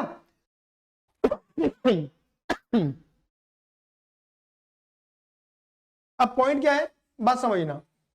पॉइंट यहां पर है कि सेलिंग प्राइस में से अगर मैं वेरिएबल कॉस्ट माइनस कर दूं तो मेरा क्या निकल कर आ जाएगा, कंट्रीब्यूशन निकल जाएगा। तो समझना, मैंने कौन सी कॉस्ट कवर कर ली, वेरिएबल कॉस्ट कवर कर ली, मैंने कौन सी कॉस्ट कवर नहीं करी, फिक्स कॉस्ट। क्योंकि ये माना जाता है कि फिक्स इज रिमेन फिक्स्ड, मैं प्रोडक्शन करूंगा भी नहीं तो भी फिक्स तो फिक्स रहेगी ना यार।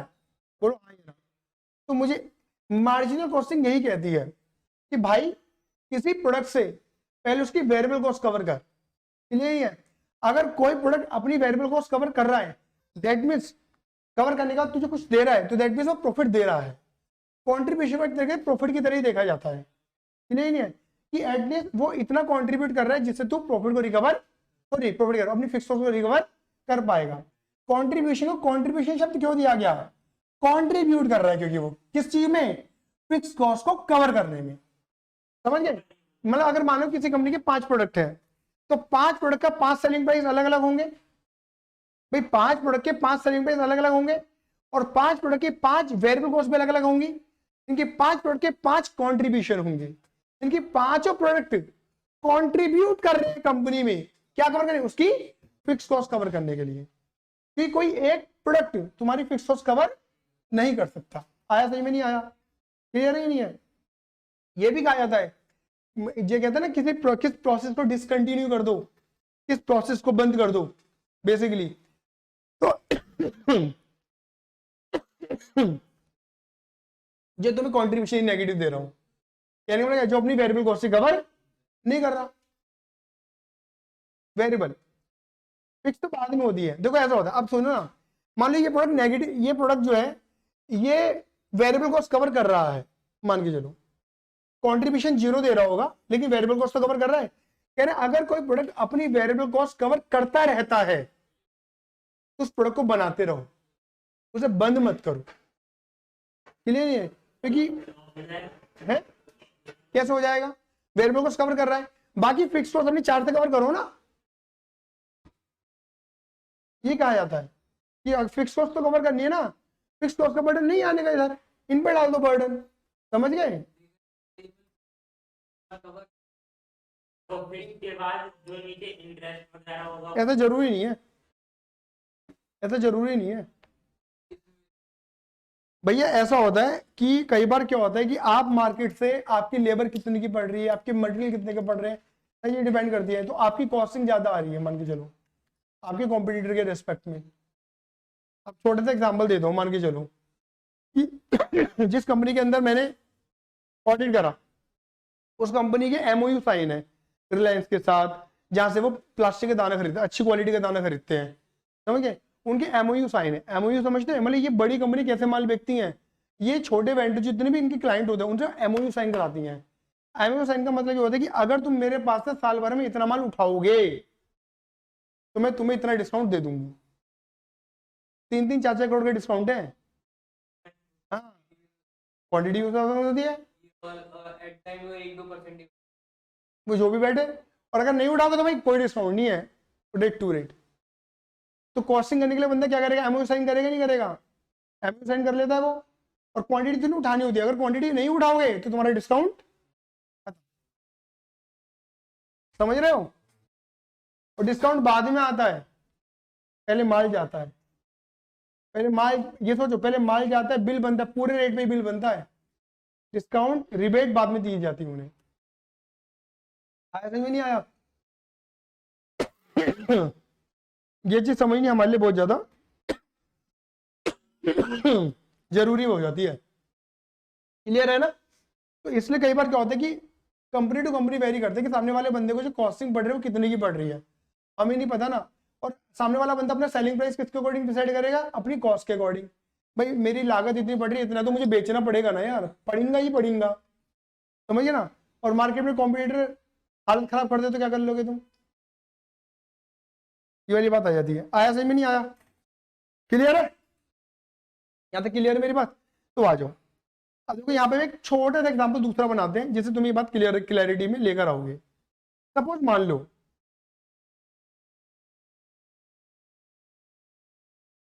ये तुम्हारा क्या है बेटा? कॉमन प्रोसेस है, नोट्स बना लेना, बता रहा हूँ, इंपॉर्टेंट है इसलिए बता रहा हूँ, ठीक है ना? ये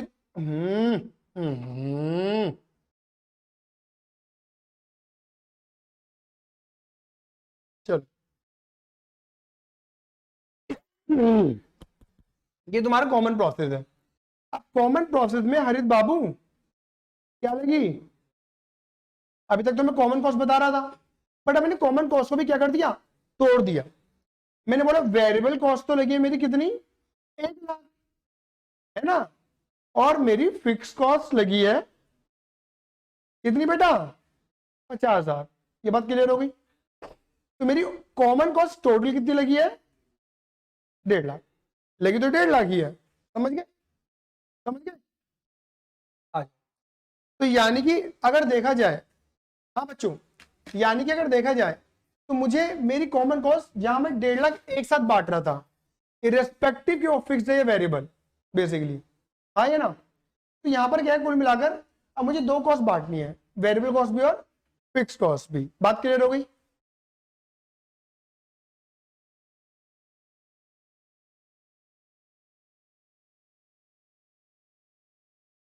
तो नोट्स लिखेंगे।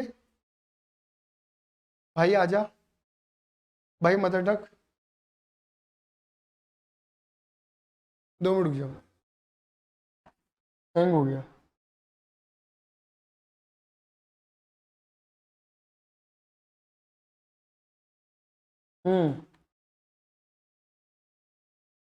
चलो यहाँ पे लिखेंगे, ठीक है? अब देखो जो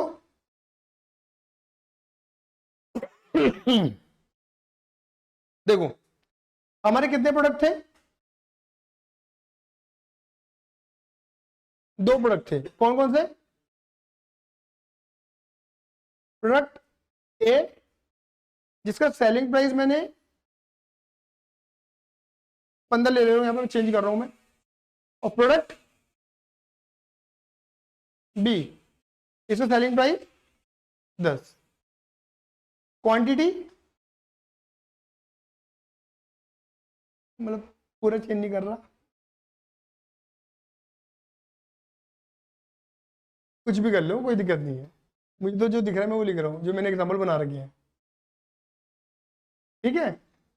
बात क्लियर हो गई? तुम कुछ भी कर सकते हो, कोई दिक्कत नहीं है, ठीक है? इसके पीछे कोई लॉजिक नहीं है, कर सकते हो तुम, चेंज कर सकते हो, वही कर लो, कोई दिक्कत नहीं है। वही पहले वाला ले लो, ठीक है? इसे 10, इसे 15। खुश? हैप्पी? चलो इधर देखते हैं। अब इधर देखना,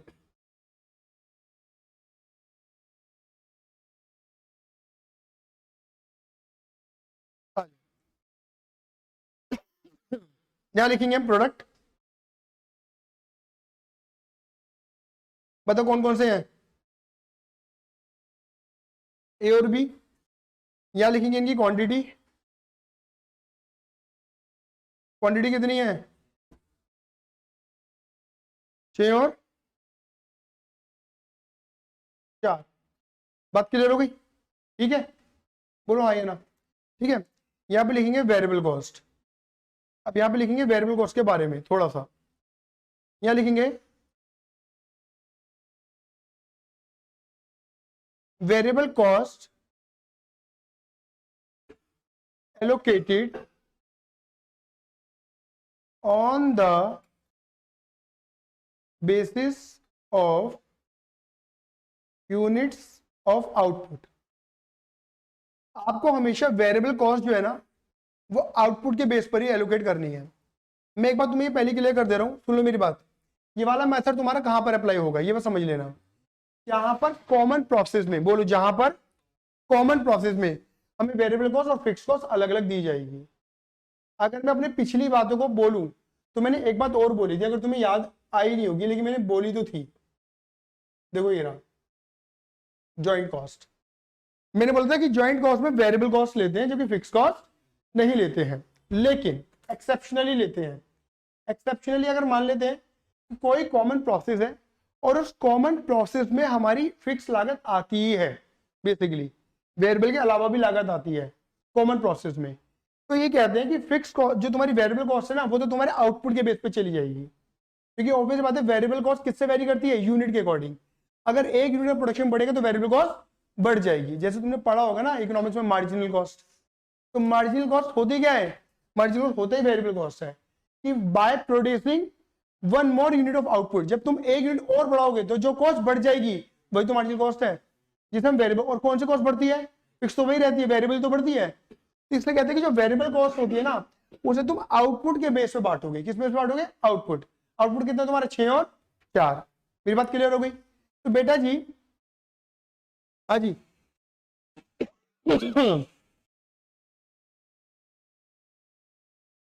ये तुम्हारी वेरिएबल कॉस्ट है वो कितनी है, टोटल 1 लाख रुपए की है। और 1 लाख को जब तुम बांट दोगे इस 10,000 में तो पर यूनिट कितनी हो जाएगी तुम्हारी, 10 रुपया। तो कितना आ जाएगा तुम्हारा ये 60,000 और 40,000। ये वाली बात मेरी क्लियर हो गई। दूसरी बात यहां लिखते हैं हम क्या, सेल्स वैल्यू। क्या लिखते हैं, और ऑब्वियस बात है सेल्स वैल्यू किस पॉइंट पे है, स्प्लिट पॉइंट पर। ब्रैकेट में चाहो तो लिख सकते हो स्प्लिट पॉइंट। बताओ एट द रेट 10 लिया था तुमने, बिगड़ ना जाए मामला, चलो मैंने इससे अमाउंट चेंज करी थी। At the rate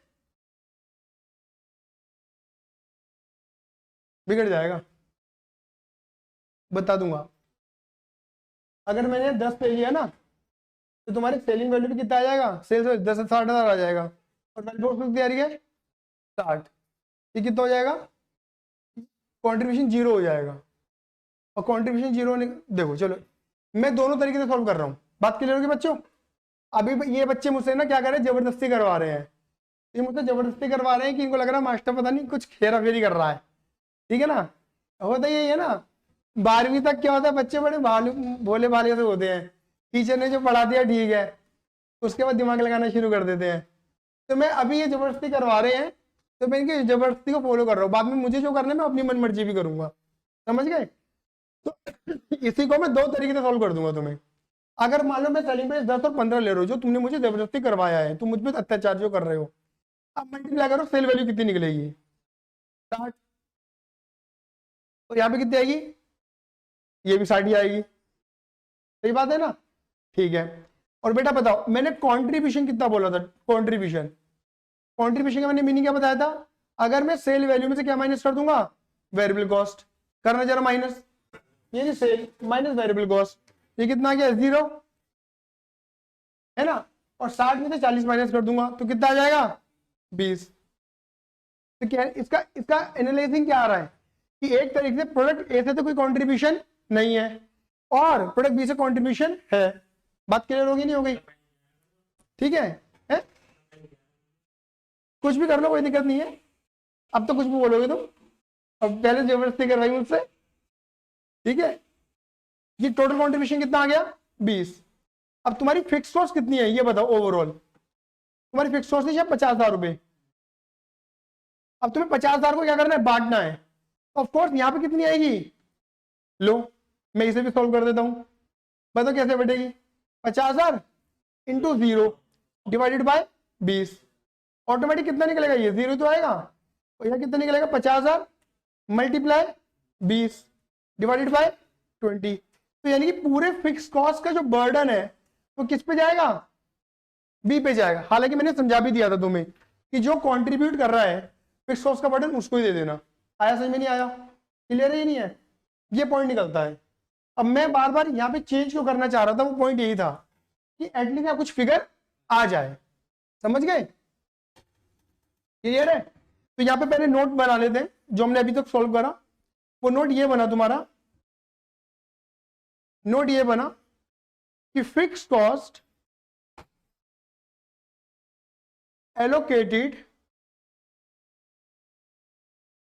in the ratio of total contribution, समझ गए ना, कंट्रीब्यूशन के रेशियो में बटेगा। आया समझ में नहीं आया, टोटल का मतलब है यहाँ पे टोटल वर्ड क्यों यूज कर रखा है पता है क्यों, कंट्रीब्यूशन पर यूनिट नहीं, टोटल कंट्रीब्यूशन कि ए से टोटल कंट्रीब्यूशन कितना आया 0 और बी से कितना आया 20, इसके रेशियो में, समझ गए। इसे टोटल मेथड भी कहा जाता है। अब मैं अगर, क्योंकि मैंने बोला मैं अपनी भी मनमानी करूंगा, तो इसी को मैं थोड़ा सा चेंज करके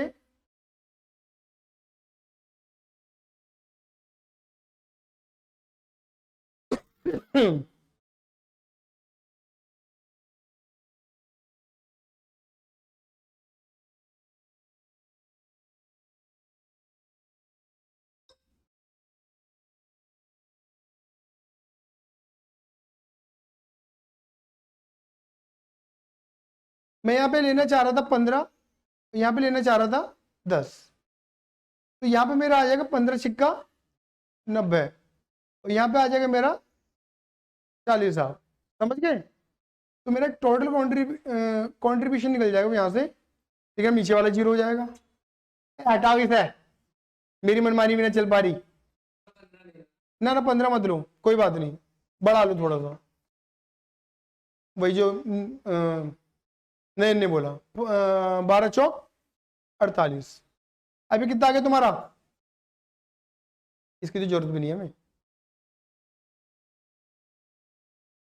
ये आ जाएगा तुम्हारा 8 और ये आ जाएगा तुम्हारा 30, तो कितना आ गया तुम्हारा ये टोटल 38। अब 50,000 को बांट दो 30 और 38 के रेशियो में, 30 और 8 के रेशियो में। हाँ रुको रुको लाला जी, मेरे को पहले मैं लिख तो दूं।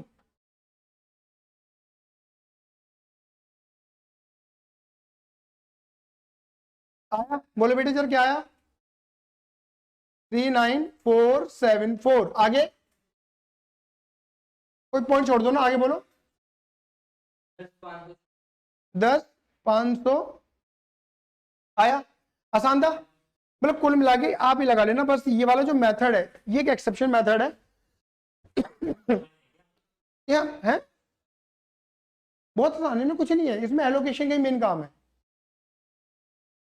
एलोकेशन का काम है, इसमें कुछ ऐसा अबड़ तबड़ नहीं है।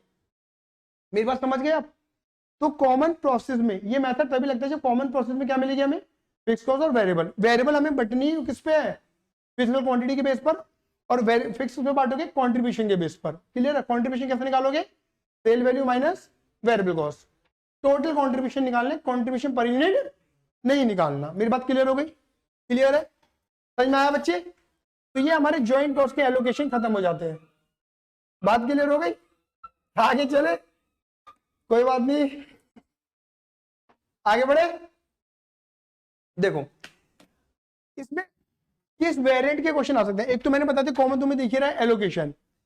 अब इसी एलोकेशन के बेस पर एक तुम्हें दिख रहा होगा कि प्रोडक्ट एक स्प्लिट पॉइंट पर है और एक फर्दर प्रोसेसिंग है, तो तुम्हें इस क्वेश्चन इस टाइप से बनेंगे कि आप फर्दर प्रोसेस करें या ना करें, समझ जाओ क्या करना है तुम्हें, बुद्धि लगाओ क्या करोगे। क्वेश्चन तुमसे इस टाइप में पूछेगा कि फर्दर प्रोसेसिंग पे बेचोगे तो ये इतने का बिकेगा, और फर्दर प्रोसेस करके बेचोगे तो इतने का बिकेगा। तो फिर तुमसे क्वेश्चन पूछा जाएगा कि इस प्रोडक्ट को फर्दर प्रोसेस करना चाहिए या नहीं करना चाहिए,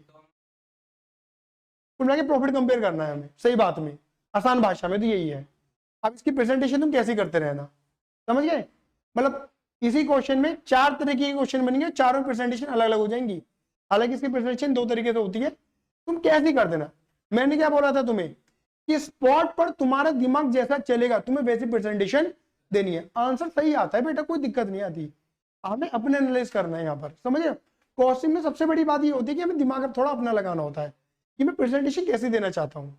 आप समझ गए मेरी बातों को। आप सारा खेल या प्रेजेंटेशन है, कोई भी स्टैंडर्ड फॉर्मेट नहीं है। मेरी बात क्लियर हो गई। तो भाई हमें स्प्लिट पॉइंट में बेचूंगा तो ये प्रॉफिट है, यहाँ बेचूंगा तो ये प्रॉफिट है, अगर बढ़ रहा है तो करूंगा और नहीं बढ़ रहा है तो नहीं करूंगा, सीधी कहानी है। हाँ ना, ये है। क्लियर है मेरी बात। ये चीजें एड ऑन हो जाती हैं, तो कोई इसमें रॉकेट साइंस नहीं है, समझ गए। क्लियर है मेरी बात। तो ये हमारा जो कॉन्सेप्ट है जॉइंट कॉस्ट का, तो पूरी तरीके से क्या हो जाता है मेरे बेटे जी, खत्म। क्लियर है। चलो तो आज थोड़ा सा जो मैंने बोला उसको लिख लेते हैं। इसमें तुम्हें जो क्वेश्चन आएंगे वो किसके आ सकते हैं, डिसीजन मेकिंग के क्वेश्चन आ सकते हैं।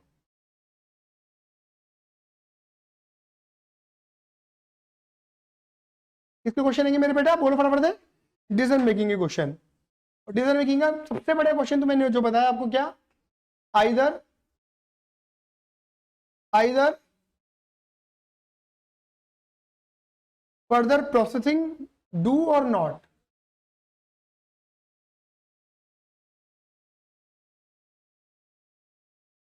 करूं या ना करूं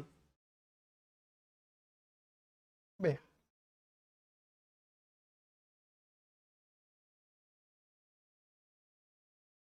हम्म,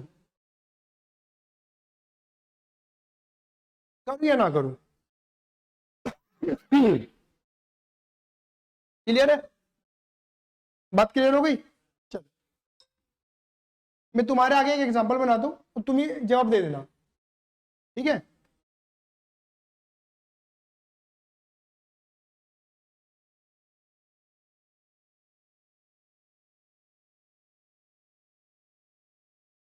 चलो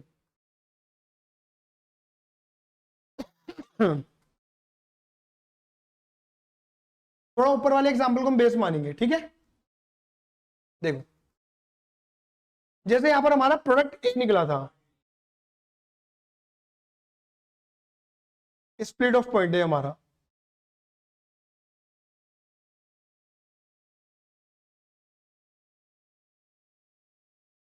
ऊपर वाले एग्जांपल में मुझे बताना मेरे बेटा, मैंने फर्दर प्रोसेसिंग कॉस्ट क्या ली थी, 10,000 रुपए।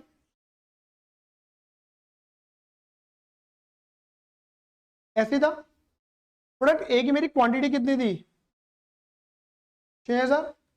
और सेलिंग प्राइस कितना था, 10 रुपया। सही बात है। एक काम और कर लेते हैं, यहां पे लिख देता हूं एलोकेटेड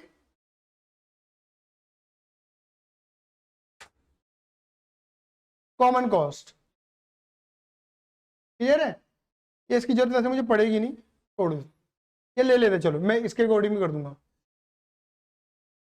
एलोकेटेड कॉमन कॉस्ट, जैसे मैं यहाँ पे ले लेता हूँ allocated common cost physical unit के बेस पर ले लेता हूँ, ठीक है। तो फिजिकल यूनिट के बेस पर कितनी बैटरी है, नहीं बैटरी गलत हो जाएगा, ज़्यादा हो जाएगा ना, 90। और सेलिंग प्राइस कितनी है, 60 आएगी, गलत हो जाएगा ना मतलब। हाँ, यहाँ पे सेलिंग प्राइस बढ़ा लेते हैं, बेटर ऑप्शन है। हाँ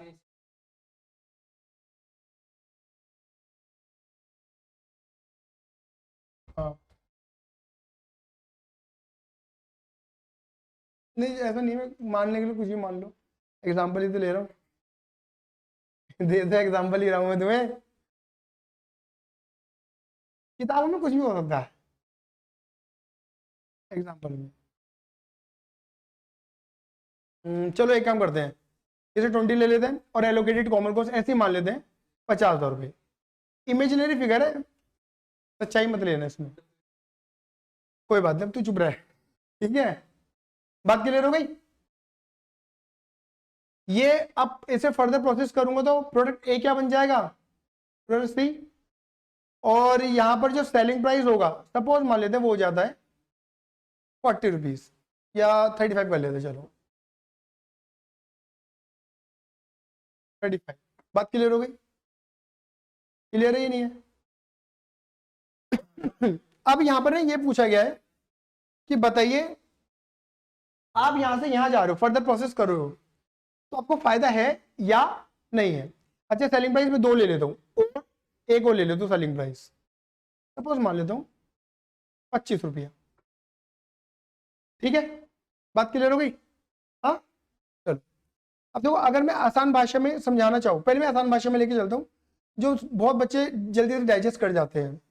अगर मान लो मैं इस प्रोडक्ट को, अगर यहां पे लिख दो profit at speed of point, अगर मैं इस प्रोडक्ट को स्पीड ऑफ पॉइंट पर बेच दूंगा तो मैं कितना कमा लूंगा? अगर मैं इस प्रोडक्ट को स्पीड ऑफ पॉइंट पर बेच दूंगा तो कितना कमा लूंगा? तो देखो, मैंने, मेरी क्वांटिटी कितनी थी? 6000, और सेलिंग प्राइस कितना था?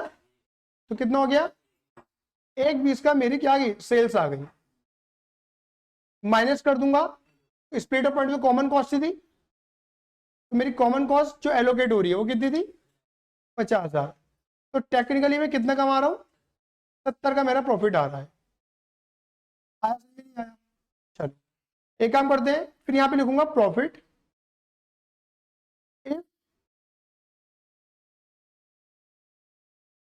Further processed. अगर मैं फर्दर प्रोसेस करूंगा तो मेरी, तो बताओ यहां पे सेल क्या होगी? बिकेंगी तो वही 6000 क्वांटिटी, बट अब बिकेंगी 35 रुपए की। मैं 35 के अकॉर्डिंग ले रहा हूँ, ये वाला नहीं ले रहा। कितना है लाला जी? 210। और मैं यहाँ पे लेस करूंगा अपनी कॉस्ट। कॉस्ट में कौन कौन सी? एक तो 50,000 की कॉस्ट तो थी, प्लस फर्दर कॉस्ट भी लग गई मेरी, तो कितनी होगी टोटल? 60। बोलो आए ना? तो 210 में अगर मैं 60 हटाऊंगा तो 1.5 लाख। बोलो हाँ ये ना? तो यानी कि बच्चे मुझे इतना बताओ, ये तो नो, यस, अगर मैं फर्दर प्रोसेस कर रहा हूं तो मेरा प्रॉफिट इंक्रीमेंट हो रहा है। कितना हो रहा है? आया? एग्जाम में ऐसी प्रेजेंटेशन दे सकते हैं ना, छोटी सी। क्लियर है? बट एक प्रेजेंटेशन और भी होती है, उसे इंक्रीमेंटल वाली प्रेजेंटेशन कहते हैं। कहते हैं, कहते हैं कुछ मत करो, ये देखो इंक्रीमेंटल सेल कितनी है, इंक्रीमेंटल सेल वैल्यू कितनी बढ़ गई? भाई ऑब्वियस बात है, अगर मैं बेचता हूं फर्दर प्रोसेस के बाद तो 35 का बिकेगा, और बिना फर्दर प्रोसेस के बेचूंगा तो 20 का बिकेगा। तो मेरा सेलिंग प्राइस कितना बढ़ गया? मतलब मैं एक यूनिट से 15 रुपए एक्स्ट्रा कमाऊंगा, और टोटल क्वांटिटी मेरी कितनी है? 6। तो कितना हो गया? 15 6 का 90, मतलब मेरा सेल 90,000 का बढ़ जाएगा। लेकिन इस सेल को बढ़ाने के लिए मैंने फर्दर कॉस्ट लगाई नहीं लगाई? तो यहाँ पे फर्दर कॉस्ट नहीं लिखते, सॉरी, नहीं नहीं नहीं, ये नहीं लिखते। वो तो ठीक है जो तुम कह रहे हो, 800 तो वही आ रहा है, बढ़िया वर्ड यूज करते हैं इंक्रीमेंटल कॉस्ट। क्या बोलते हैं? Incremental cost. इस सेल को बढ़ाने के लिए मैंने कॉस्ट कितनी बढ़ा दी? 10। तो देखो ना, नेट मेरा प्रॉफिट कितना बढ़ा, और ऊपर भी तुमने कितना निकाला था? आया समझ में नहीं आया? आया ना? तो यानी कि अगर मैं बताऊं, इस कहानी का सारांश क्या निकलता है? इस कहानी का सारांश ये निकलता है कि अगर तुम्हारी इंक्रीमेंटल सेल ज्यादा है इंक्रीमेंटल कॉस्ट से, तो तुम क्या बोलोगे? साहब कबूल है, कबूल है, कबूल है। बोलोगे नहीं बोलोगे? क्या बोलोगे? बोलो ना, एक बार वो बोलो, 3 बार बोलते हैं। अभी तो माना जाता है कबूल है।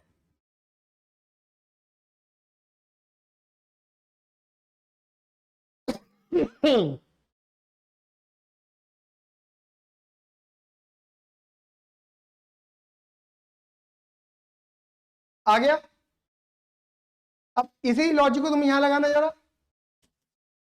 इस 25 पे लगाना जरा लॉजिक।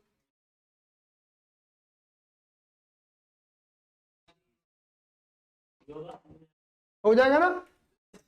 तो सेम बैठेगा आंसर, ये सेम बैठेगा इसमें, करके देख लेना आप घर पे के लिए। मुझे लग रहा था कि कुछ हो जाएगा। ठीक है।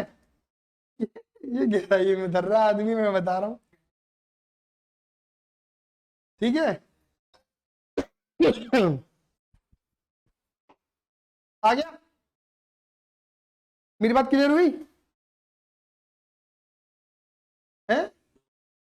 क्या डाउट में है भाई? अच्छा, अभी लिखते हैं, थोड़ा सा और लिखना है अभी, थोड़ा सा ही है। ये तो जॉइंट हो गया खत्म। अब लिखेंगे यहां पर हम,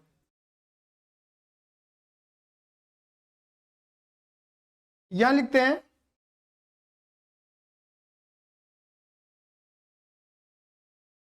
ट्रीटमेंट ऑफ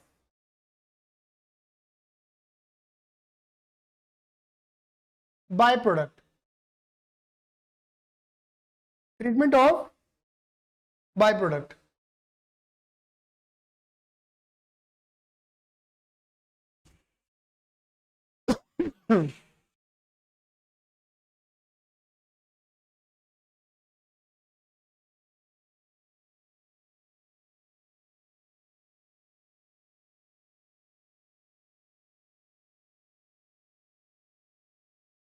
अपने आप ही।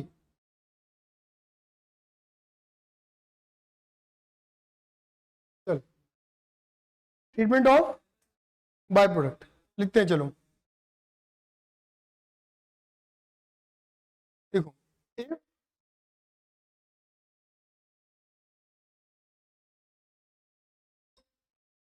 If sale value of by product is too low, मतलब बहुत ज्यादा कम है सेल वैल्यू। मतलब मैंने बोला ना कि राजा भोज और गंगू तेली, मतलब एक प्रोडक्ट तो बहुत अच्छे दामों में बिकता है, बट एक कौड़ियों के दाम बिक रहा है, समझ रहे हो? तब तुम्हें नेचर समझना है और ट्रीटमेंट को अप्लाई करना है। क्या लिखोगे?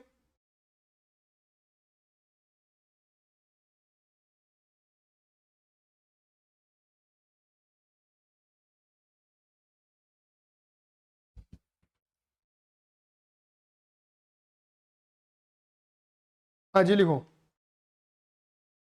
दो बातें हैं,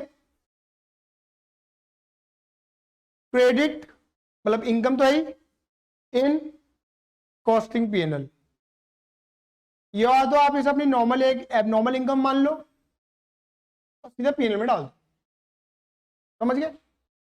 और सारा कॉस्ट का बर्डन किसे दे दो? मेन प्रोडक्ट पे दे दो। मैंने बोला ना, जैसे मैंने एग्जांपल दिया था आपको सरसों के तेल का और खल का, तो खल बेच के जो भी तुम्हारे कोड़ियों के दाम तुम्हारे पास आ रहे हैं, उसे तुम अपनी नॉर्मल इनकम मानो, एबनॉर्मल इनकम मानो और कॉस्टिंग पीएनएल में इनकम मान के डाल दो। या फिर इसका दूसरा जो मुझे लगता है बेस्ट है, और ये बेस्ट जो है ये तुम्हें मार्केट में कंपटीशन दे सकता है, मतलब तुम अपने कस्टमर को कंपटीशन दे सकते हो। वो क्या है? लिखो, सॉरी, अपने कॉम्पिटिटर को कॉम्पिटिटर दे सकते हो। क्रेडिट इन प्रोसेस अकाउंट, जैसे आपने प्रोसेस अकाउंट पढ़ा था, उस प्रोसेस अकाउंट में क्या करो, जैसे नॉर्मल लॉस का रियलाइजेशन नहीं ले रहे थे, नॉर्मल उसने बेच दिया, तो सेम ऐसे भी मान लो कि मैंने बेच दिया, है ना? हाँ, credit in process account of main product. ये तुम प्रोसेस अकाउंट बना रहे हो, वो मान लेना कि वो मेन प्रोडक्ट का प्रोसेस अकाउंट है, और उसमें कॉस्ट रिकवरी, तुमने कॉस्ट की रिकवरी कर ली है ऑफ मेन प्रोडक्ट। इससे क्या होगा कि तुम्हारे मेन प्रोडक्ट की कॉस्ट कम हो जाएगी। क्या कर रहा है? Due to that main product cost will reduce।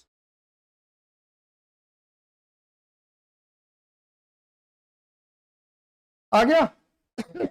या फिर ये कहने वाली बात है, वैसे होता तो है नहीं। क्या है? If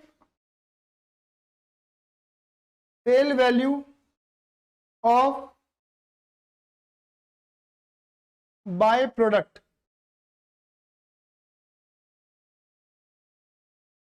if sale value of by product is considerable, word आ रहा है कंसिडरेबल। कंसिडरेबल का मतलब है नॉट लॉ, मतलब ठीक ठाक तुम्हें दे रहा है, तुम कह रहे हो ये तो इतना सही दे रहा है कि मेन प्रोडक्ट तो मेरा लॉस में जा रहा है, ये तो मुझे प्रॉफिट में लेके जा रहा है, तो तब भैया आप इसको बाय मानना ही मत, treated as a joint product। तब आप इसे क्या मानना, जॉइंट प्रोडक्ट मानना, और ऊपर वाली पूरी साइकोलॉजी लगा देना अपनी। आया समझ में नहीं आया? क्लियर है मेरी बात? आया? बस इतने से ही नोट्स है तुम्हारे। धन्यवाद, टेढ़ा, bye, see you, love you, जय हिंद, जय भारत। अगली क्लास के अंदर हम करेंगे इसके धमाकेदार क्वेश्चंस।